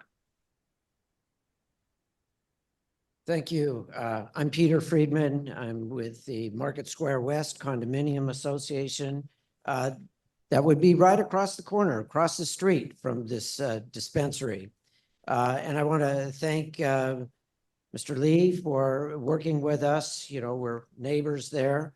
I'm not a parent of anybody in the schools, but we absolutely support what the schools are trying to do. Both schools plus the kinder care that's right there. We have a lot of people living right there, including a lot of senior citizens. I have a couple questions. One is, can the ANC, our ANC, be an advocate for the people living and working in your district? Can you be the advocate for us as opposed to kind of a neutral party? Can you be an actual advocate?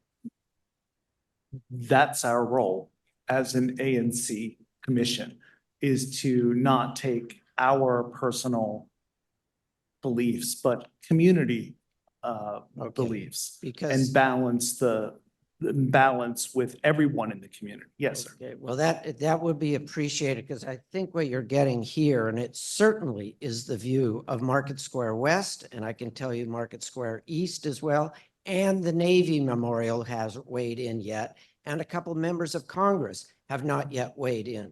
They're going to be we're looking for you all to be the advocate. And we're not looking for mediation. We're not looking for the presence. I think this last gentleman who spoke basically expresses the view of your constituents on this.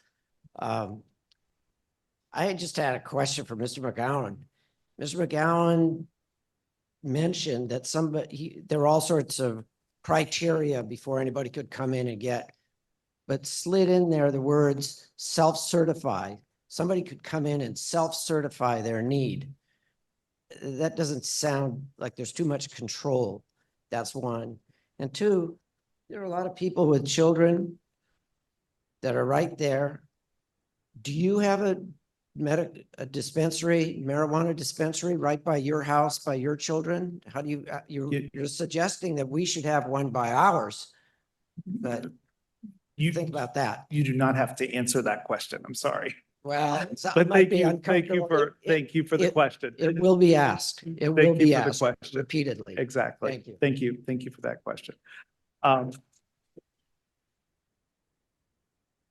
Did you want to? Because I had. Yeah, I'll be quick. Bill Klein, I'm a retired Army physician, and I have an issue which probably isn't a legal one, but I think is a moral and ethical one. We live one block off Pennsylvania Avenue, which is called America's Main Street. And this issue, I think we have a responsibility as an ANC, not just to talk about ourselves and our kids and all that, which are terribly important, but we've got 300 million people who come up and down this street from time to time when they come to Washington, and they see this thing. And to have a place that's dispensing very controversial drug, they call it a retail place, not a medical clinic, right off Pennsylvania Avenue. It's about 60 paces to the Navy Memorial as well. Right at the Navy Memorial is a very bad image. And although I suspect most of the people in this room are pretty liberal, a lot of the people that come down Pennsylvania aren't and won't be happy to see this type of business right on the America's Main Street. So that's just a point to put on the side and think about, because I think we do as residents have a responsibility for our neighborhood, not just for ourselves, but for the whole nation. Thank you. I'm going to call the question on this, and I would like to move that we protest this medical cannabis license on the grounds, well, a couple of grounds for this. One, I think there is a safety concern that has been very publicly expressed here tonight. I think there is also a potential misinterpretation of the regulation to allow an establishment to open across from a school. So I would like to move that we send a letter of protest to APCA for UND necessities, the trade name DC Smoke, a letter of protest for public safety. Is there a second? Seconded by Commissioner Lee. All those in favor? Commissioner Strauss, I see 3. Commissioner Strauss, if you could say your answer, I can't see you. Yes. Okay, you're agreeing with the letter of protest, is that correct? Yes. Got it. So 4 of 4 commissioners voting in favor of sending that letter of protest. Mr.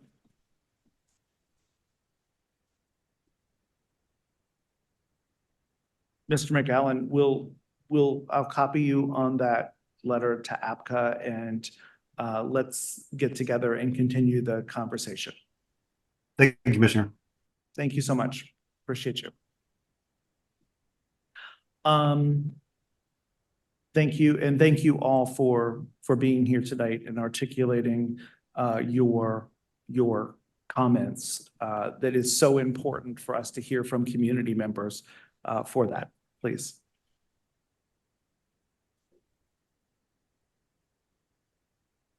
Thank you. My name's Archie Parnell. I just noticed on the agenda that the 3rd item under the OPCA thing is Platinum Solutions. There is no address there. There's an address of 717 D Street with DC Smoke, but what is number 3? We don't even know if the same issues that we're talking about here are applicable there. So let's be complete tonight. Thank you. Yes, we'll make note of that. We will come back to that in a second. Rabbit LLC, doing business as Moon Rabbit. It's ABRA or APCA 127040. It's a new retailer's Class C license. And I neglected the address here as well. Do we have Kevin with us this evening? Oh, please, if you could.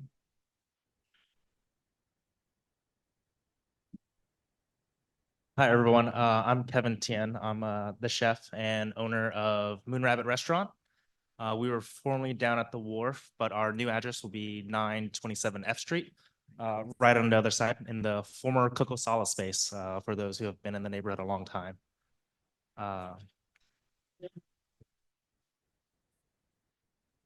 Thank you. I appreciate the enthusiasm. I'm here today to request a stipulated license so we can operate as a full service restaurant sooner than later. Our restaurant unfortunately closed down in the end of May, beginning of June, unexpectedly. So, a lot of our staff is looking forward to getting back to work as soon as possible to kind of have like a full paycheck. And that's really it. I'll take any questions about the restaurant, but we're a modern Vietnamese restaurant. I'm not sure how many people in the room have had a chance to come by, but very different from your traditional Vietnamese restaurant. If you love Vietnamese food, I urge you to go to Falls Church. But if you want to try like Vietnamese food with modern techniques, I've worked for my first job in DC when I moved here in 2013 was actually at Oyamel for Chef Jose Andres. I worked at the Momofuku for like 4.5 years as well. And then I also worked at the National Union building doing my first pop-up. So this is kind of like a return to where I started my career in DC. As far as my background, I've worked for Pineapple and Pearls, which has like 2 Michelin stars, and a few other chefs across the country. But we will predominantly be doing a fine dining restaurant. And eventually, as the weather gets nicer, provide brunch and lunch. We're very excited to offer like a robust dining experience, from offering like power lunches for those that are in the office to happy hour for those who want to come out and dine early and like avoid like the main dining crowd. We don't plan to stay open too late because I want to get home and go to sleep. But regular restaurant operating hours. So yeah, 927 F Street. Yeah, it actually takes up 925 to 929. So it's 3 spaces next to each other. in Carroll Square. I know as a chef and business owner, some of the neighborhood concerns are trash. Our trash specifically is inside the building in the loading dock. That gets taken out 3 times a week, Monday, Wednesday, and Friday. The restaurant itself has a lot of like soundproofing in the ceiling, but there are no residents on top. We do a lot of community work, specifically API community work. So I'm very excited to be part of Chinatown again and kind of hopefully like revitalize this area, especially with the news of the MGM Sports or Monumental Sports leaving. Yes. So I'd love to see like just more local business and retailers in the area to kind of like revitalize like Penn Quarter downtown. So that's it. Thank you. Have you had the placard put in your window? The placard is actually being picked up tomorrow. Okay, got it. Got it. Terrific. And your hours of operation are going to be? Initially, when we open, we're only going to be 5 days a week for dinner from 5 to 10. But our goal is to go to 6 days a week for dinner, 5 to 10, and then do brunch next, probably around Cherry Blossom. I'm not doing breakfast because I hated cooking breakfast at the hotel. But eventually there's a third space that we want to turn into a Vietnamese coffee shop that will do like really quick grab and go from like Vietnamese banh mi's and noodle bowls and rice bowls. We will open for lunch, yes. So. Yummy. Okay. But when we do lunch, lunch will be from like 11 to 4. We'll close for an hour, so we can reset for dinner. But once we kind of start doing like breakfast pastries, have a really great pastry chef. We'll be open probably around like 7 or 8 a.m. for like coffee and pastries. Great. Awesome. Thank you. We're happy that you, excuse me, I'm sorry. We're happy that you selected the Penn Quarter area to move your restaurant to. We're thrilled about that. I'm thrilled about that. You are very far away from me. I can probably go in the back door when I come over there, but I would love to send a letter of support for the APCA license and for a stipulated license for the establishment so they can open quickly. I second the motion. Okay, the motion has been seconded by Commissioner Rowe.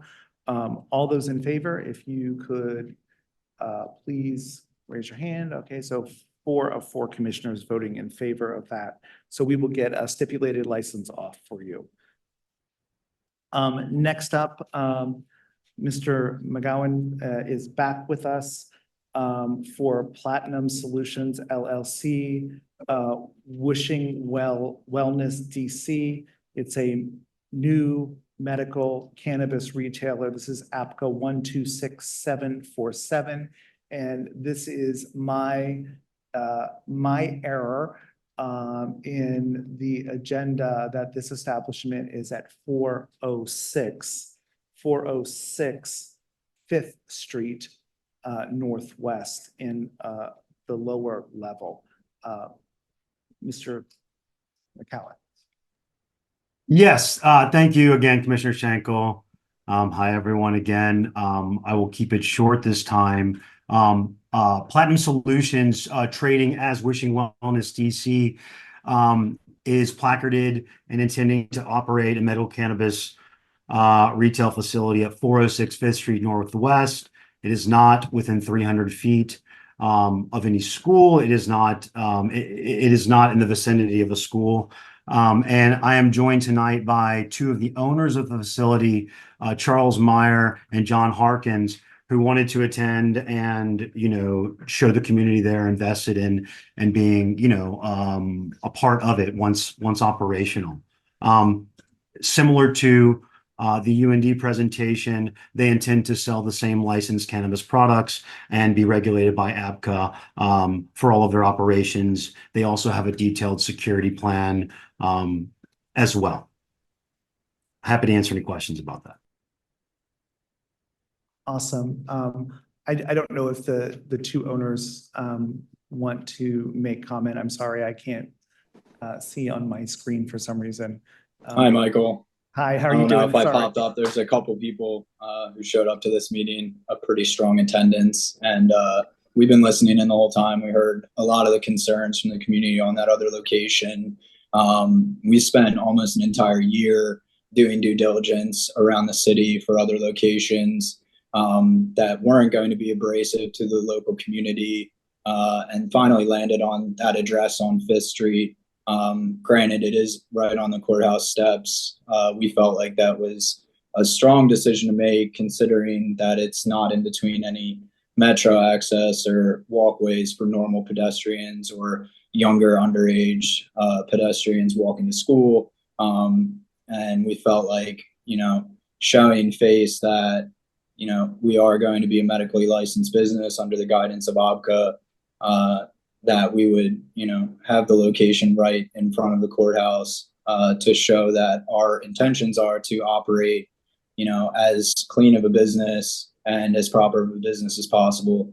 I think it's something that we've been looking forward to for the past 5 or 6 years, as Brooke had mentioned about the rider in DC that has allowed a lot of this gray market business to go on, longer than it should have. We've been looking forward to, the day to finally open up a proper storefront that's under medical licensure and do things the right way. We're here to field any other questions or concerns from the local community member. And yeah. Thanks so much, John. Appreciate that. I also wanted to say hello. I'm here as well, his business partner, CJ. Hello, everyone. We have definitely heard your concerns, and we did our best, like John said, to make sure that we found a location that was going to be best for the community, that we could come in and form a positive community relationship right off the bat. And we're really looking forward to being a positive structure and pillar in this community here. Thank you very much for that. Do commissioners have any questions? Commissioner Lee. Thank you, John and CJ, for showing up. That means a bit to show yourself here at our meeting. How will your operations differ in any way from previous applicant or the previous presenter, UND? A lot of the security plans and outfits are required by OBCA to try and make, the operations as safe as possible. Our business hours will be from 9 a.m. to 9 p.m. There will be, on-site security guards, as well as, multiple cameras front facing and back facing. As for the front facade of the building, there's a pre-existing sign that was already on the building. Our intentions were to just put up a sticker on that existing sign and not make any other facade changes or protruding signage into that area. And yeah, our understanding is that, there's definitely been a spike in crime all around the city. We don't want to get caught up in the negative stigma that is often shadowing over our industry. And we've worked with, multiple business clients over the past 7 years as we've been running a nationwide consulting firm after we kind of left our jobs in pursuit of greener pastures, so to speak. And our intentions when we came into the industry were to collect as much data and information on, progressive changes in the laws and what, we could do to motivate and support businesses to move in the right direction. So we hope that our experience in the industry and from what we've seen from a lot of the best actors in other states and other areas is, a positive influence on the way that we run our business. Awesome. Thank you for that. I believe we have, I'm not certain if these questions are related to this, but Sarah, you're up first on my list here. Are you with this applicant or was it from previous? It it's the whole licensure thing. But yes, so I'm sorry, I missed your names, the last two gentlemen, the owners of the one that's opening 5th and John and CJ.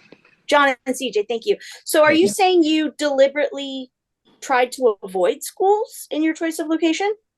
Yeah, we knew that there was a 300-foot requirement, but we wanted to go beyond that minimal requirement and, put it in a location that was as far, off the beaten path as possible from, any cross, audience that might come across the stores. I really appreciate that.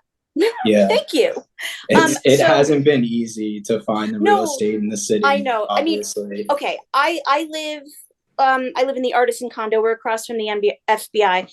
I mean, I walk my dog. I see a lot of vacant real estate, but that doesn't mean it's all suitable, right? Right. But I want you to know I really appreciate that.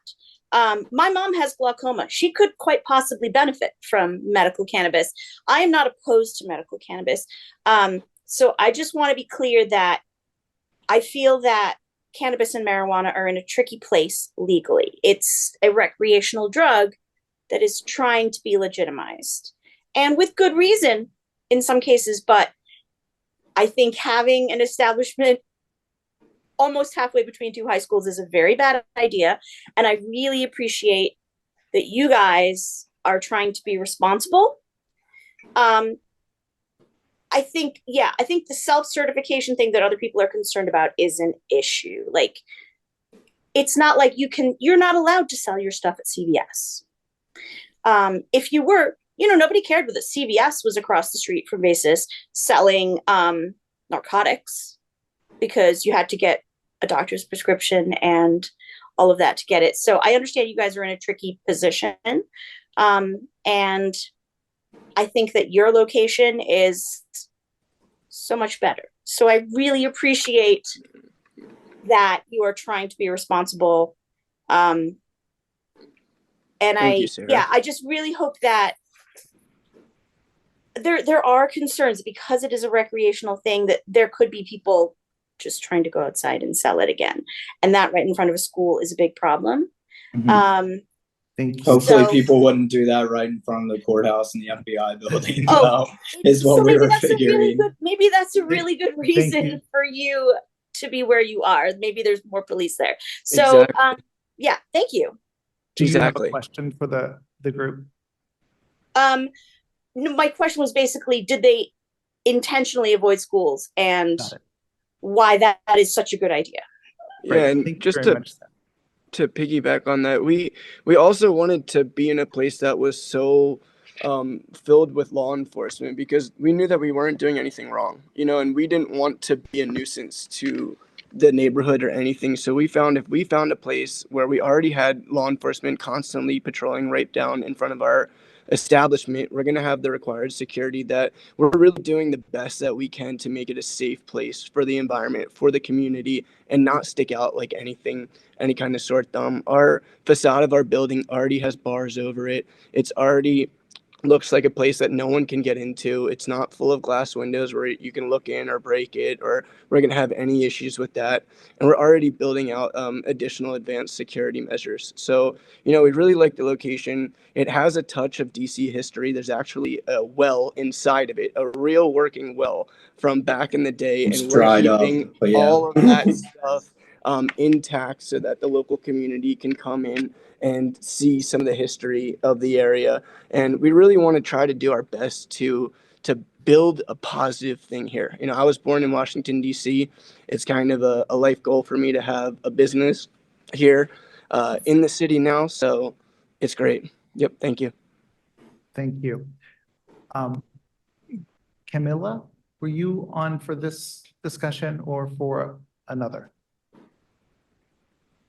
Oh, hand down. Okay. And we have Mark Lyon. Then we have, okay, Mark online and Mark in person. Yes, sorry. Yes, I would encourage the ANC to protest this location as well. I believe it exploits a vulnerable population leaving the courthouse directly across the street, where many people are there for drug offenses and have drug issues. This is the self-certification process attracts and permits people to self-certify and receive access to marijuana. And additionally, it's not very far away from the CCNV, where we continue to have issues with drug issues and the homeless population that come back and forth through the area. So as a resident 1 block over, still quite concerned about this location.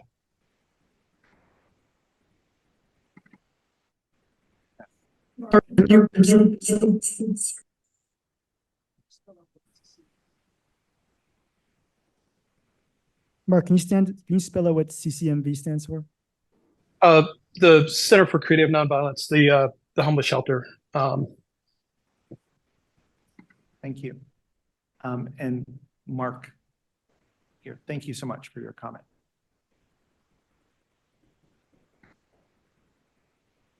Is that the same homeless shelter that's on the other side of 95 next to Georgetown Wall that you're referencing? Yeah. Thank you, commissioners, for taking this process so seriously. I really appreciate it. And I thank businesses who come before us and explain their goals and their business. I'm a resident. I've been living downtown for 18 years, going on 19. My name is Mark Otto, and I certainly don't begrudge those trying to make a living in this frontier industry. It is a frontier industry for Washington. Places like Colorado have been doing this for 10 years. There's some precedents there.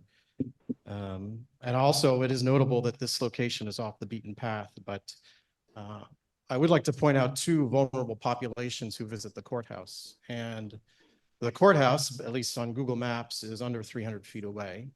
So it is close. It's within eyeshot. It's essentially across the block. Those 2 populations are one that Mr. Lyon just alluded to, which is those who are going there for perhaps various drug offenses. Of course, they're presumed innocent, but to me, having something like this within eyeshot of the courthouse, which is a official DC public government facility, you know, much like a school would be, is a bit like putting an alcohol store next to where the AA meeting is held. So that's one population I would point out. And then the other is actually kids. I was watching local news recently and saw that a group of 8th graders go to the courthouse. They tour the courthouse. They sit in the court. They learn how the court works. Kids come with families to come. I don't know if they're actually allowed in court, but they certainly may come to court. So they could very well park nearby and walk right by the store. So I don't know if you've considered that or not. I'd enjoy hearing if you have, but I did write a letter asking the commissioners to protest this license. I don't have children, but I am concerned about children. I'll also mention I wrote a letter asking them to protest the 717 location too. So I'm glad for that outcome. I think you raised decent concerns, Mark, was it? Yes. But, you know, I think it's slightly a difference in opinion on the cannabis plant as a whole. Part of, you know, some of the effort that we've done for other companies in the past was to collect, you know, patient advocacy stories. And through the collection of those, you know, patient feedback and advocate stories, we've, you know, heard a lot of drug remediation stories of people who are addicted to harder drugs, opioids, who have used medical cannabis to come off of, you know, some of those cyclical addiction issues. And, you know, as mentioned prior, you know, about use for treating real medical ailments, such as, you know, going through chemotherapy or having glaucoma and issues in discomfort in normal day lives. You know, I think that it should be noted that, you know, we're trying to be more progressive, and it's seen that in the cannabis industry as a whole, a lot of good, you know, health evidence data has come back and, you know, proven that the cannabis plant isn't nearly as harmful as some of these other pharmaceutical drugs or other drugs on the street. And so we hope to, you know, continue to trailblaze that path forward, collect patient stories, and other things of the such. That's part of the reason why we named the store Wishing Wellness, also as a pun and a nod towards having an actual wishing well in the location.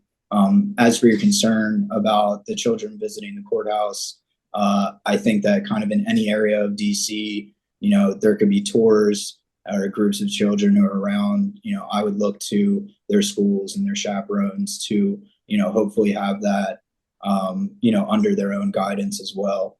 So I appreciate you coming out and supporting that. I think that I've, you know, heard your name mentioned in some of the previous ANC meetings as we've attended the past few over the past few months here. So I definitely respect your opinion. Thank you for that. Sure. Sorry, I just had a quick question. I just wanted to confirm that Wishing Wellness would also be an adults-only, non-children appealing packaging cannabis dispensary. Is that correct? Yes, absolutely. I think as CJ had mentioned before, you know, we really appreciate the historical factors of this location and the building. So a lot of our branding was intended to kind of lean into the historical factor of it. Also, as I mentioned before, we've worked as consultants for the past 7 years in this industry. A huge segment of our business has been marketing and packaging. So in terms of child-resistant packaging, you know, different laws in other states that are often more strict than the laws that are here in DC, we plan to, you know, move forward and do more than the minimum requirement to make sure that, you know, it stays as clean as possible. I would make a motion that we send a letter of support for Wishing Wellness at 5th Street Northwest. There's a motion on the floor. Is there a second? We have the motion on the floor. We have to address the motion. Yeah, it's okay. And we can come back to the discussion if we wish to have more discussion. Is there a second? I'll move forward and I will second the motion to move forward with Commissioner Rowe's statement. We do have, I will take, I have 3 questions on this that we can do this before we call the motion. So would you like to make a comment, sir?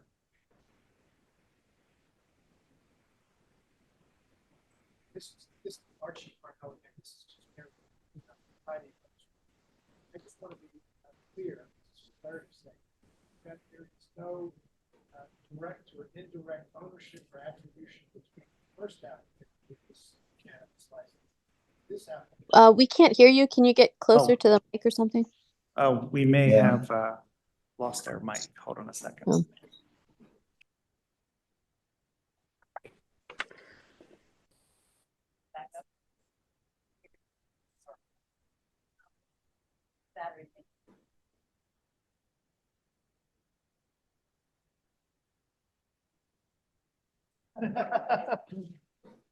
No more talking.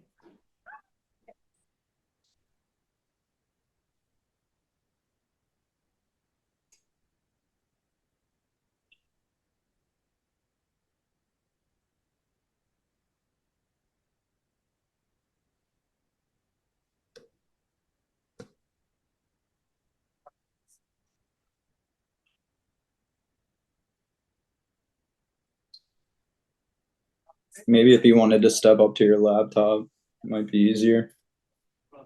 Yes, you want to use the podium mic here, please?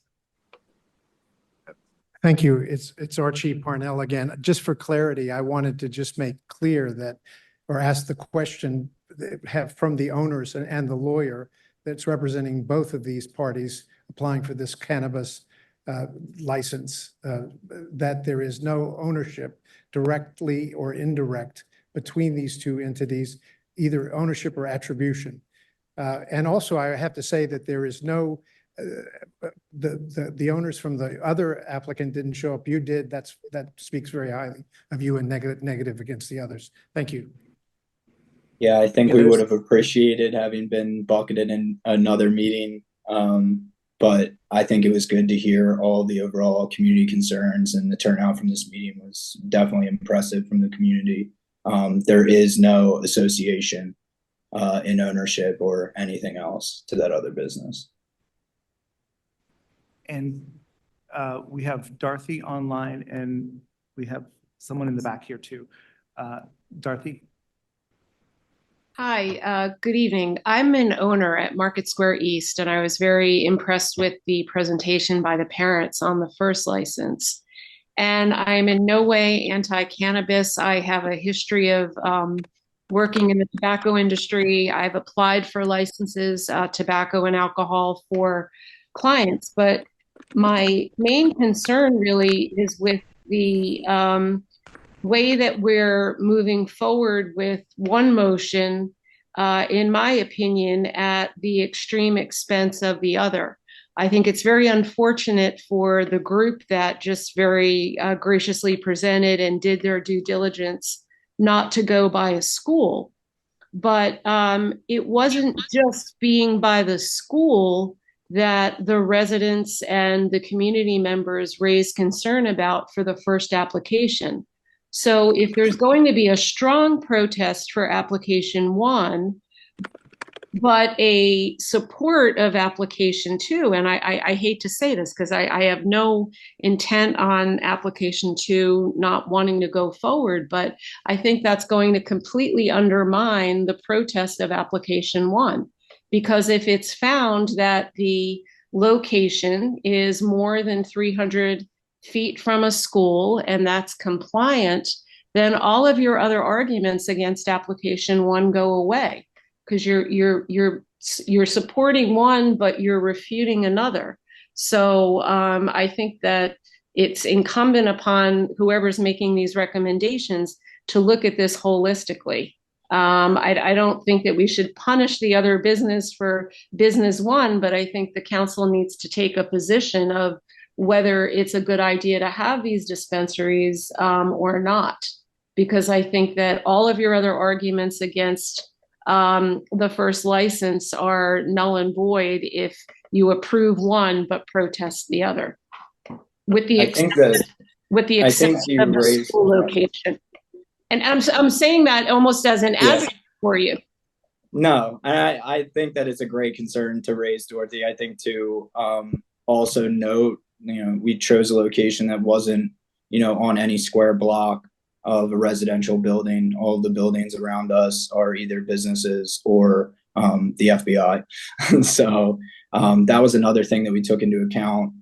We didn't want to disturb, neighborhood relations or other, neighbors that were living nearby. So for us, we felt like it was a strong location because it was multiple blocks away from any other residential building as well, which I think was the main other concern that was raised by the parties earlier.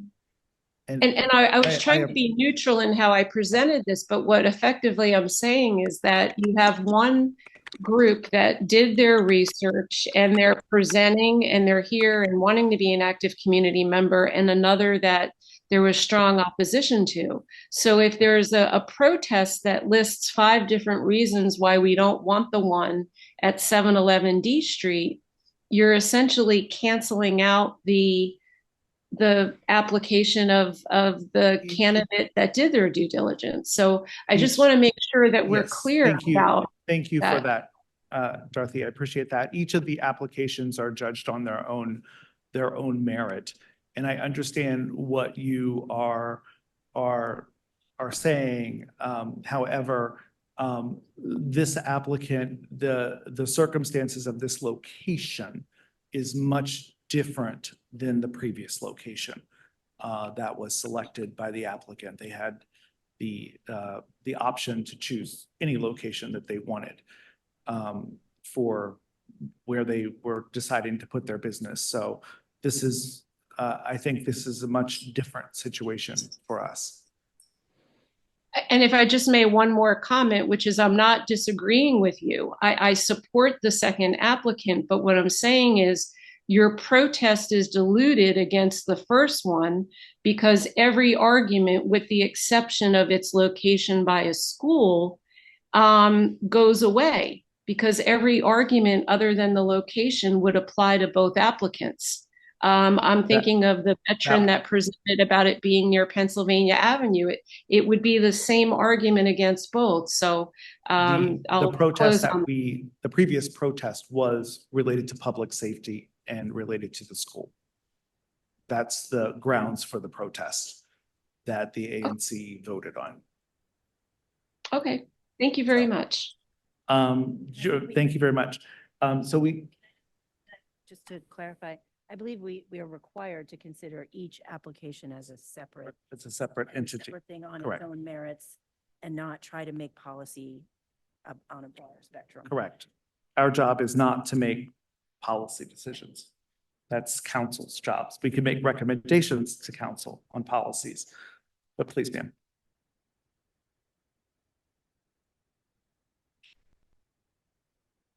Oh, you probably have to use this. I'm sorry.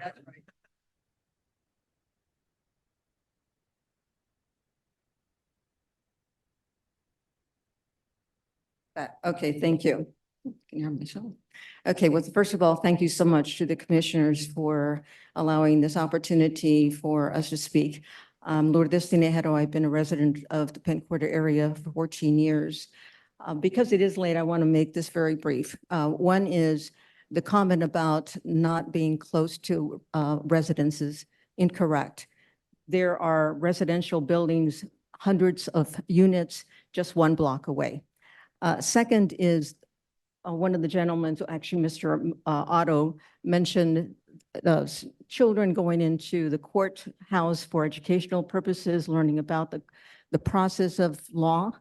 And we must not forget the National Building Museum, which not only has lots of children, adolescents, adults coming, but a very active education program. And thirdly, I'll mention certainly public health, and also that in this time and we're trying to further invigorate this area as one of the most beautiful in Washington, D.C. This is not the type of business that is going to be, let's say, easy to accept for those corporations and retailers and small businesses that want to establish their business or thinking about it in DC. Thank you. And sorry for having to use this mic. The battery's dead. We do have a motion on the floor to move forward with with a letter of support for this license. There has been seconded. I'd like to call the vote on that. Commissioners, if you're in favor of that motion, would you please raise your hand? So I have those who are opposed or abstentions.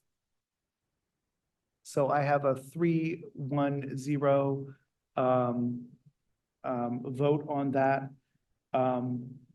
3 in favor, 1 abstention, and no objections to that. So we'll move forward with a letter of support for that application.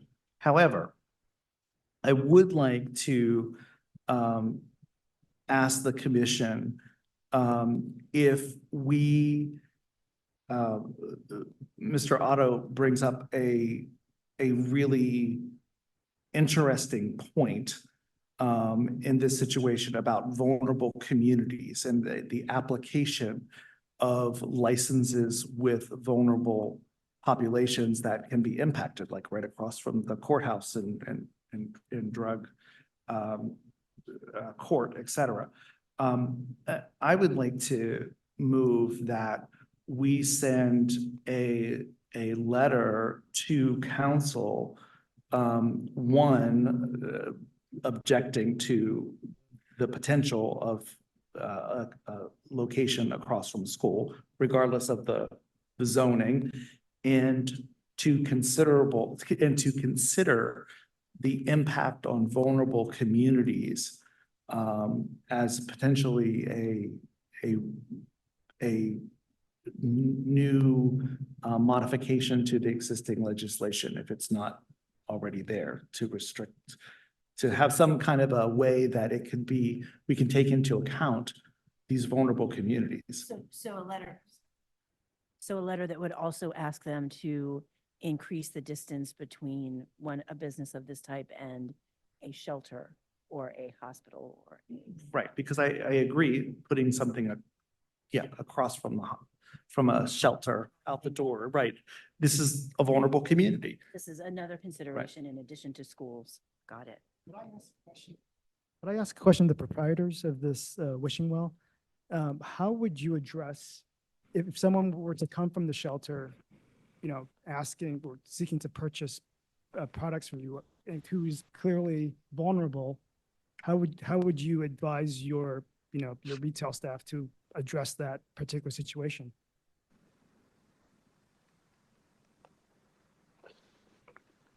CJ was hopping on unmuted, like he was going to answer the question. I think that, I had made this statement earlier that in our minds and from everything that I've read, cannabis can be helpful even to those people. I agree that it's not the same in every circumstance. And I think that we would, educate our employees who will be going through an employee training course on sensitive topics such as that, to be mindful and to, use their discretion in those situations.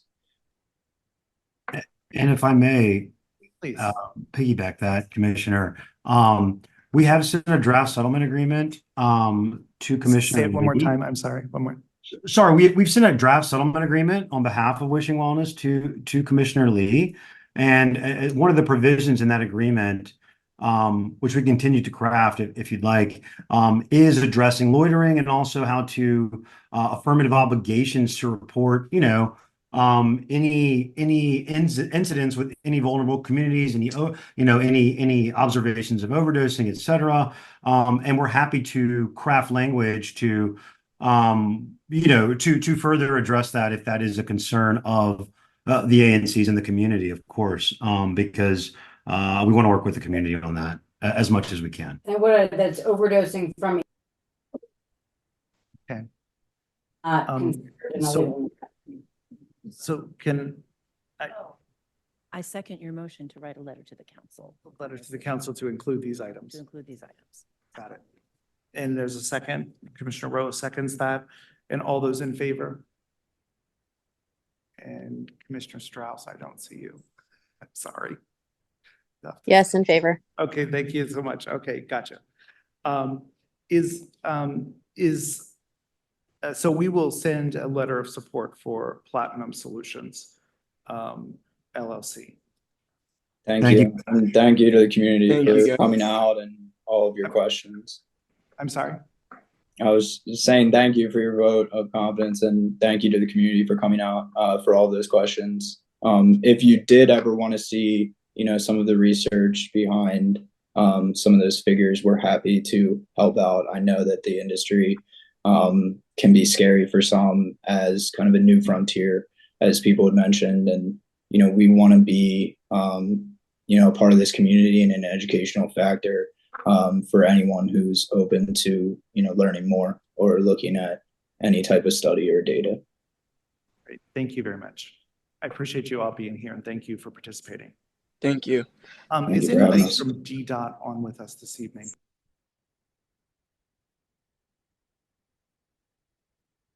I'm going to move that we skip over our DDOT. Hi, Commissioner. Oh. This is Grace from the mayor's office. Christoph is just finishing up with ANC 2C. He should be on in a few minutes. He's just finishing up with questions.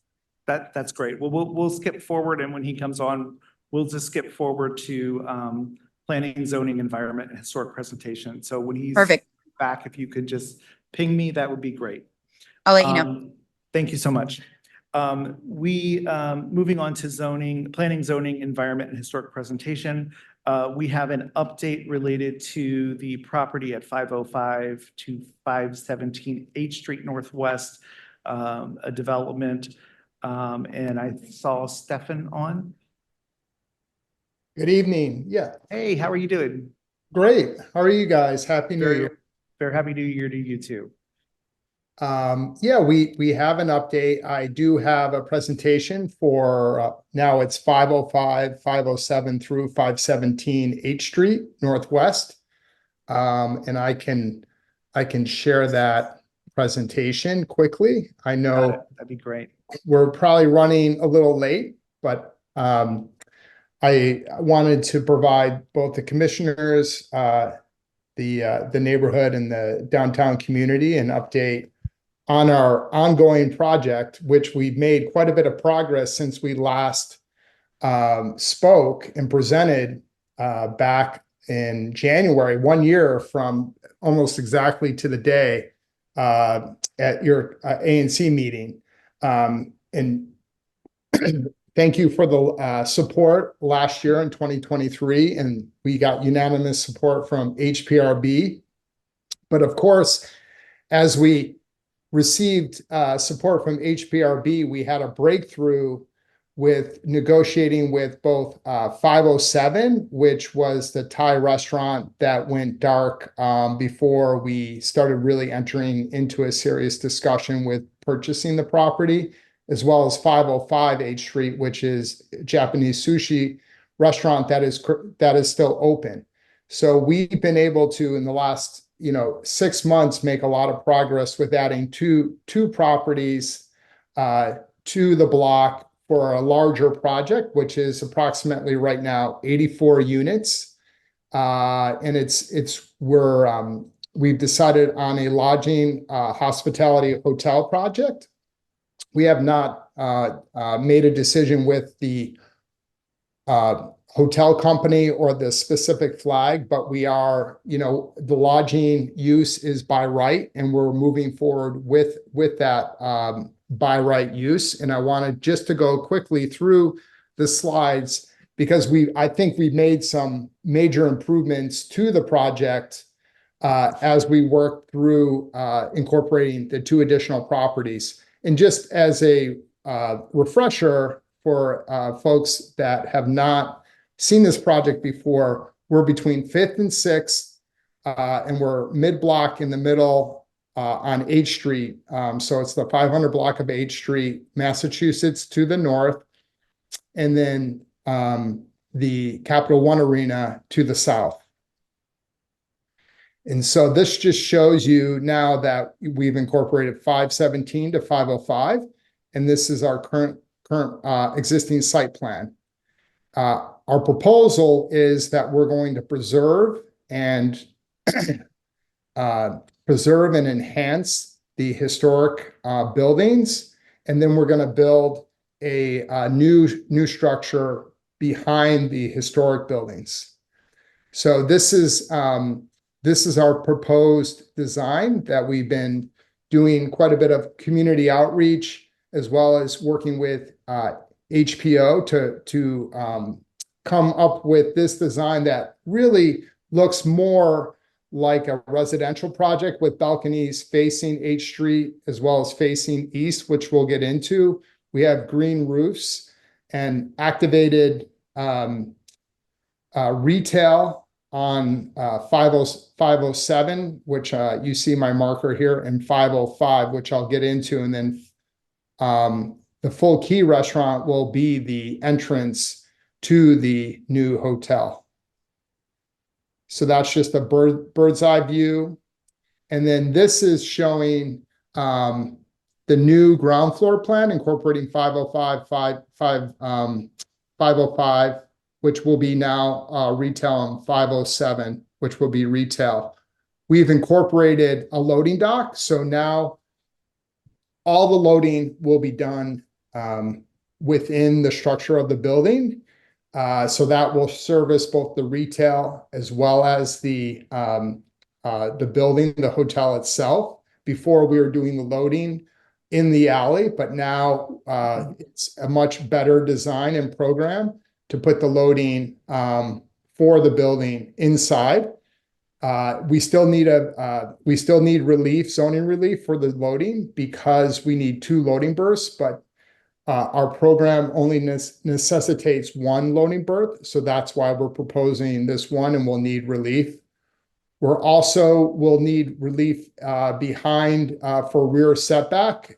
We are setting back from the public alley, but we need to set back even further to comply with zoning. So we are seeking that rear yard setback relief as well, because we have such a shallow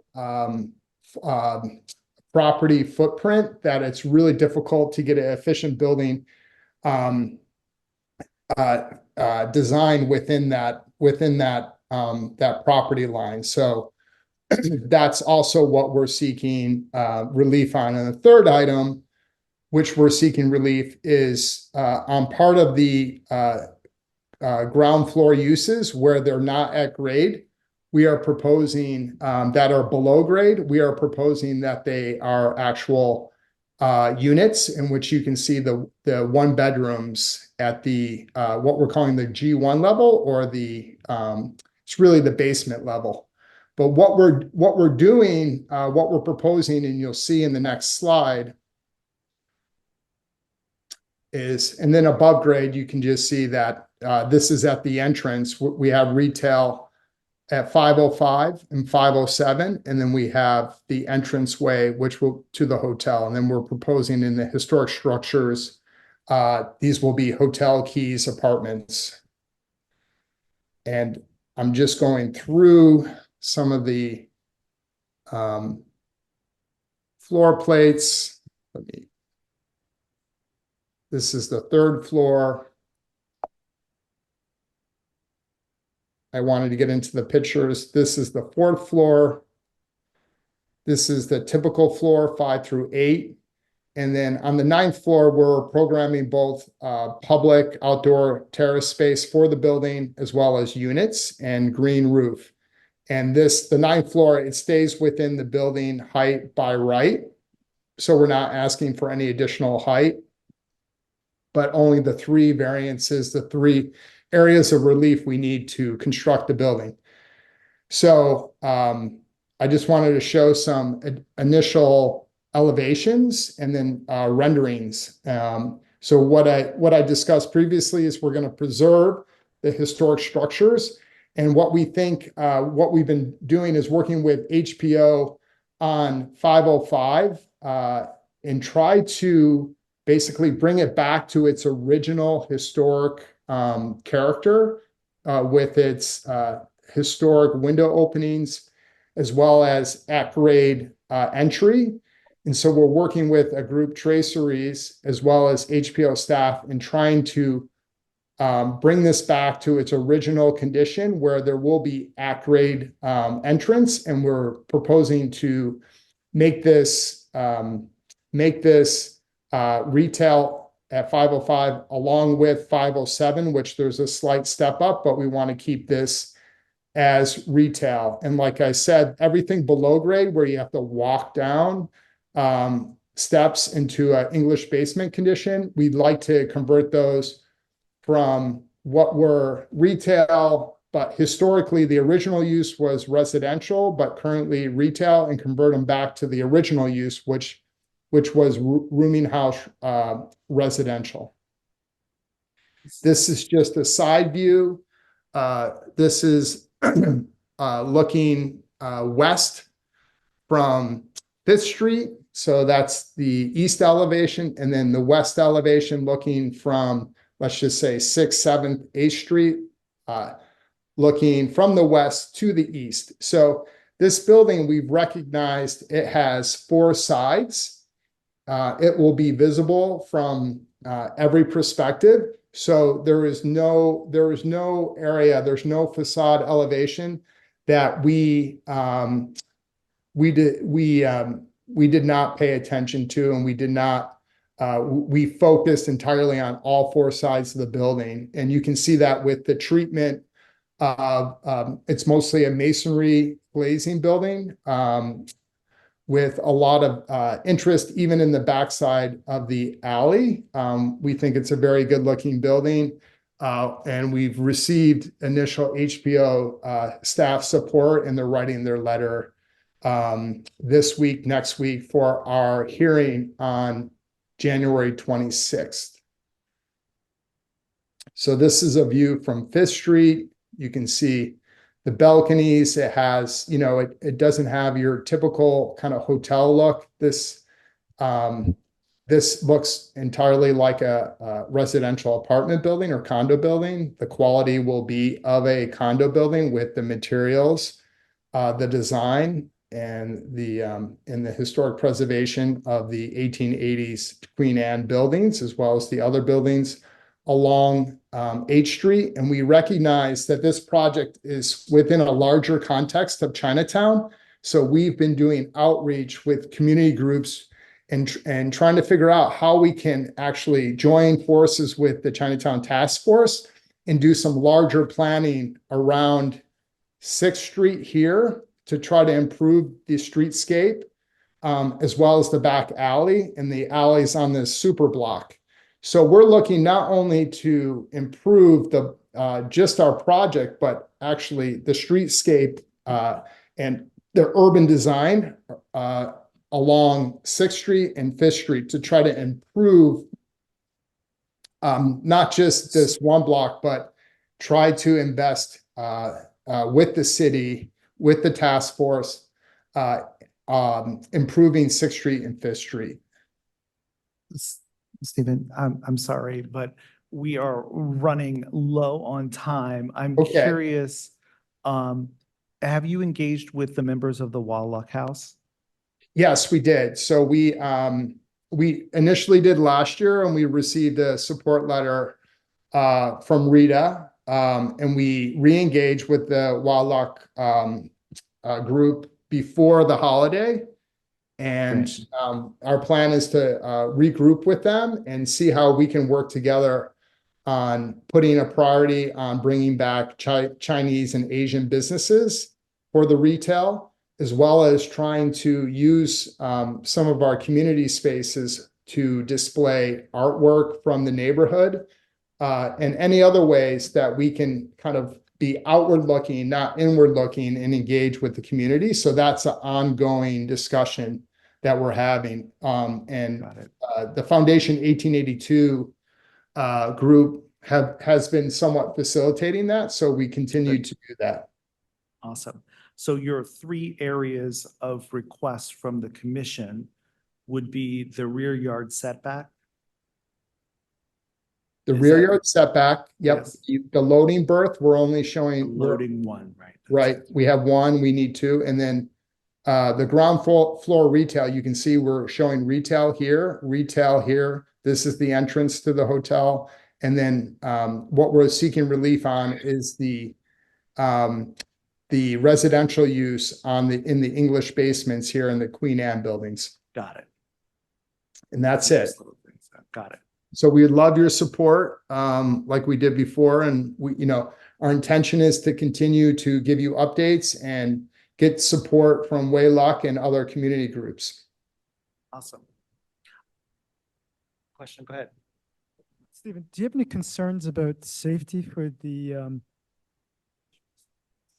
English basement units along H Street? Because I know that currently that's been a safety concern because we have, vagrants living or staying in the underneath the stairs. Second question. Yes. The folks that came to our last meeting had expressed some concerns about, the lack of retail space. I see that you will be providing some retail space. Could the English basements along H Street, could those also be used as retail space if there is sufficient market demand in the future? So to answer your first question, there's definitely a current concern for safety. We're using some urban design and public safety features to try to make it safer, the whole block, like lighting up the block,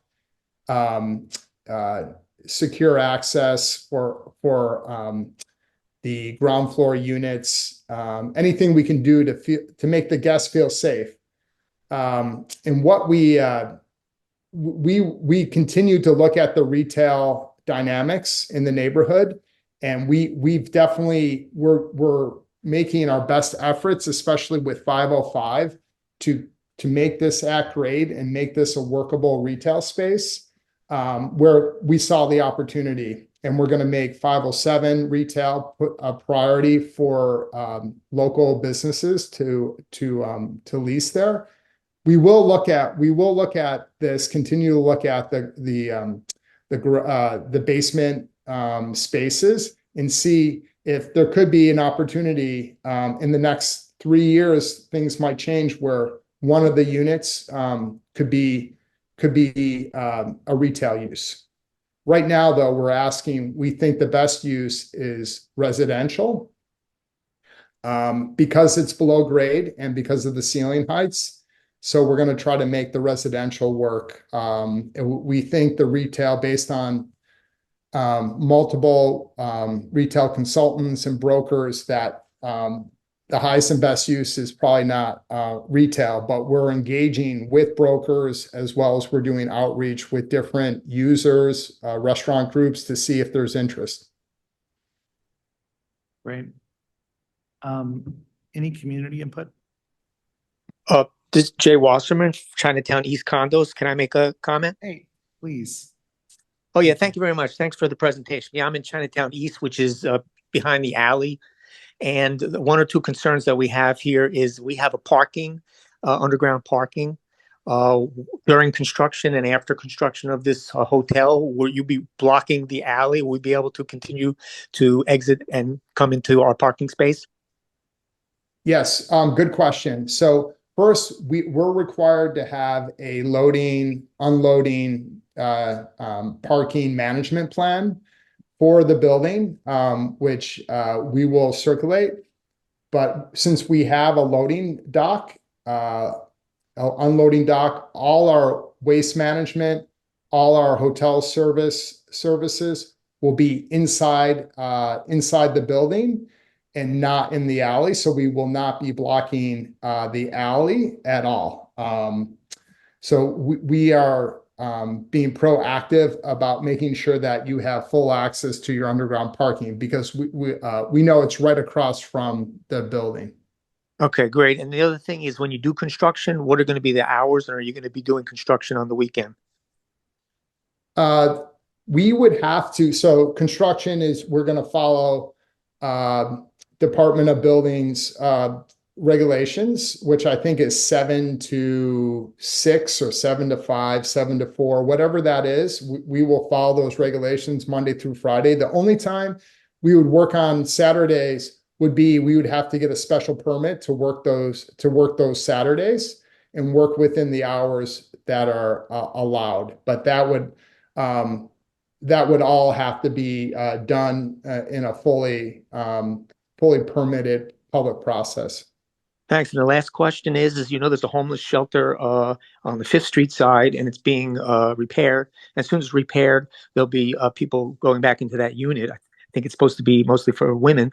And so the issue is, and I've lived here for 10 years, you're going to have a lot of, you have people from the homeless shelter, but you also have a lot of vagrants going back through that alley, sleeping in that alley. We've had attempted murders in that alley. We've had a lot of issues in that alley. So, as Michael Schenkel could attest. So is there anything that you can help us with to ensure that area will be safe?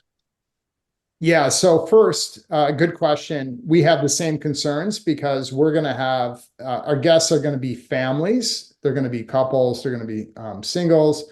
There'll be business. So they're going to have the same concerns as a condo owner, apartment owner, or property owner. First, we're going to, fully relance streetscape the back. So the back will be rehabilitated, most likely with red brick. Second, there'll be lighting throughout the back alley. And third, there will be cameras. And we're going to need to, just like other properties and hotels in the neighborhood, we'll have security on site. And fourth, I think we're going to have to do outreach with the city and actively managing it with the surrounding properties, because none of us want it to go back to the way the conditions during the pandemic. Just unacceptable. So, and it would not be good for business. So I think we're we're on the same page with how to make the block and the alley safe. Okay, we really appreciate it. And if you would like to talk further with anyone at the Chinatown East, we'll be glad to have conversations with you. Okay, thanks, Jay. I'll send Thanks, you the Jay. presentation. Okay, thank you very much. We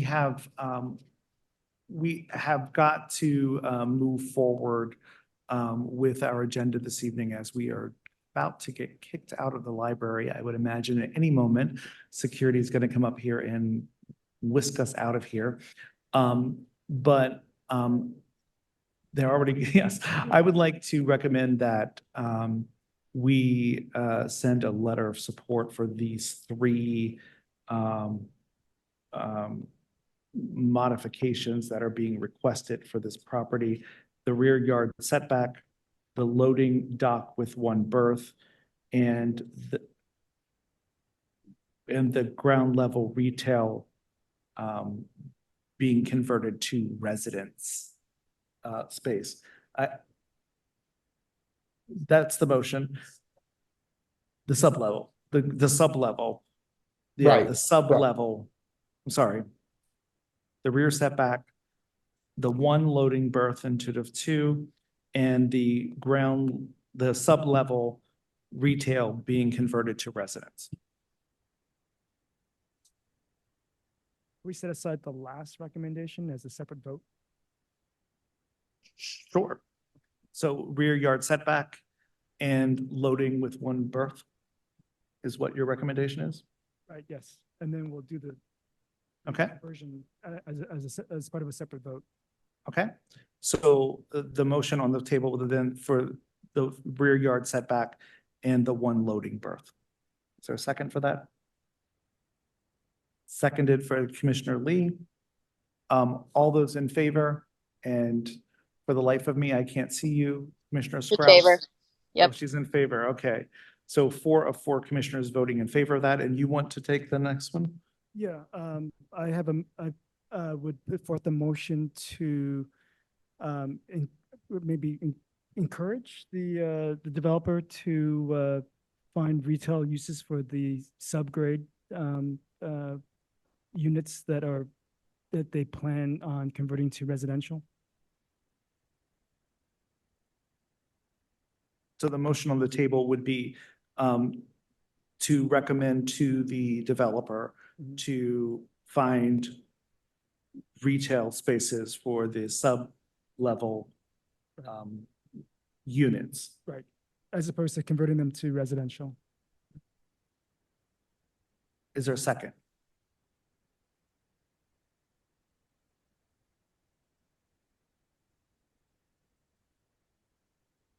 I will second that motion. Okay. So the second has been made by Commissioner Rowe. All those in favor, will you? I cannot see her. I'm sorry. I'm in favor. You're in favor. So 3, I will abstain. So 3 of 1 of 0 voting in favor of that. Okay. Awesome.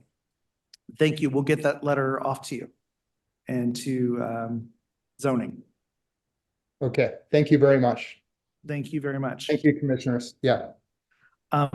We are going to try to sneak in the 901 New York Avenue Northwest, a PUD modification of consequence. This is zoning 0101B.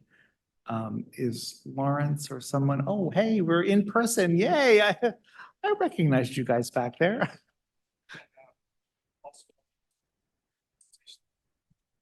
Got it.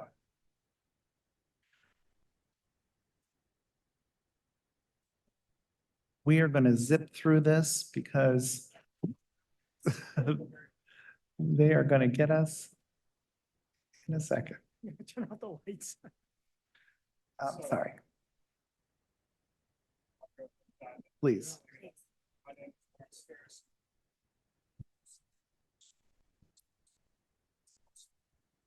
Absolutely. Sorry. Not at all, not at all. Again, Lawrence Ferris, the law firm of Goulston and Stores. We're land use counsel for this project. Also with me is CJ Overly from Boston Properties. That's the property owner. We're here tonight for a very simple application, a PUD modification that we'll be filing soon with the zoning commission for the property located at 901 New York Avenue. So that's the southwest corner of Mount Vernon Square. You might recognize it as where the Yardbird is on the ground level.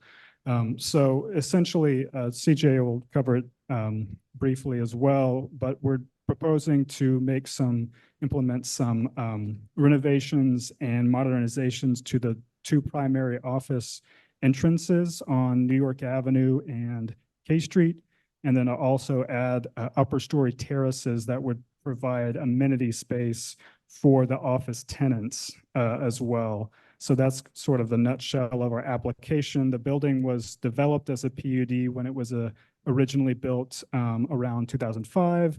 And so doing any exterior changes typically, generally speaking, entails modifying the PUD. So that's really just the application that we'll be filing very soon. That's kind of the nutshell of our application. CJ, I don't know if you want to say anything additional about the design or point anything out. Sure.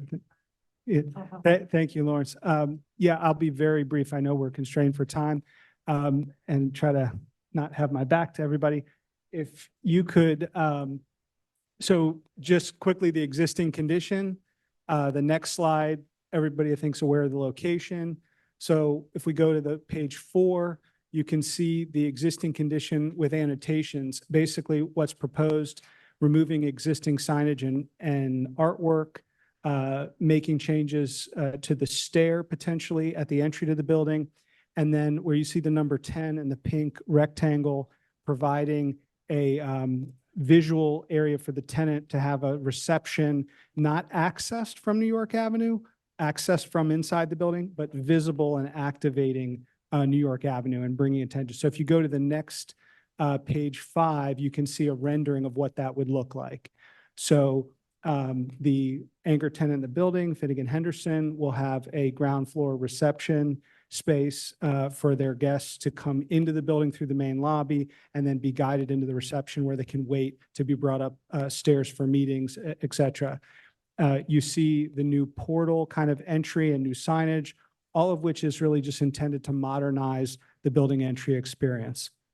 And then if you go to the next slide, you can see just an evening rendering, keeping in with the current conditions of the building, lit at night in a very understated manner. So a little bit of backlighting on the signage for the building, which is what we have today. So no changes in kind of the type of signage per se.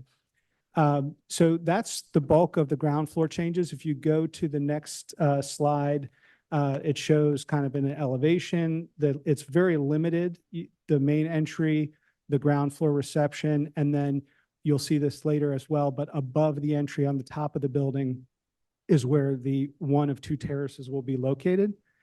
If we go to the next page, this is K Street existing condition. If you go to the next page, it shows you the changes to be in keeping with the New York Avenue side. So very similar improvements proposed there.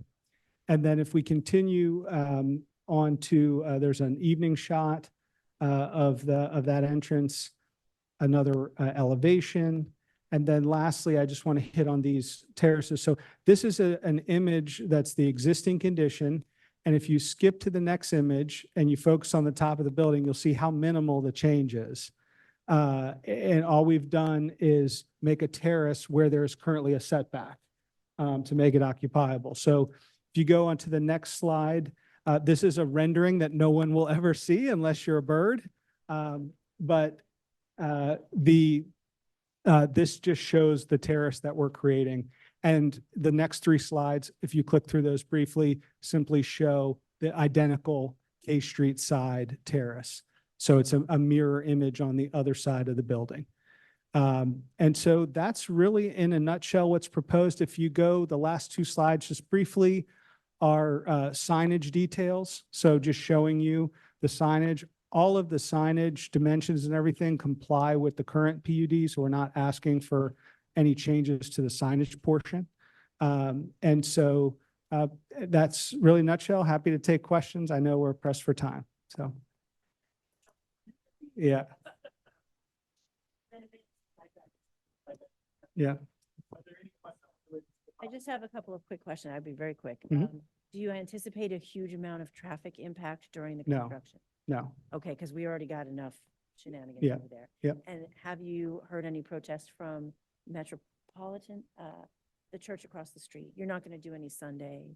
No. Okay, No. that's the, because it's really Yep. generally, you're in an entirely office. Entirely area, commercial area, the hotel across the street, everybody is aware. and you There'll have be not no received any. disruptions, no concerns. I would then move that we send a letter of support for this project.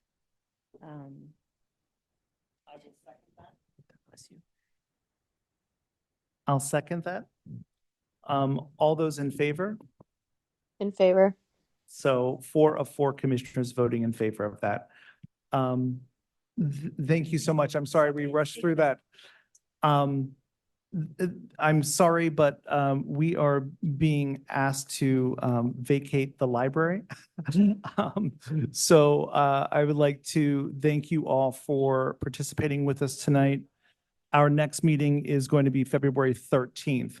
If you could, thank you all so much for being here. And again, if you could make your way to the exit of the library, I would greatly appreciate it. Thank you. Good evening. Can I say something, please?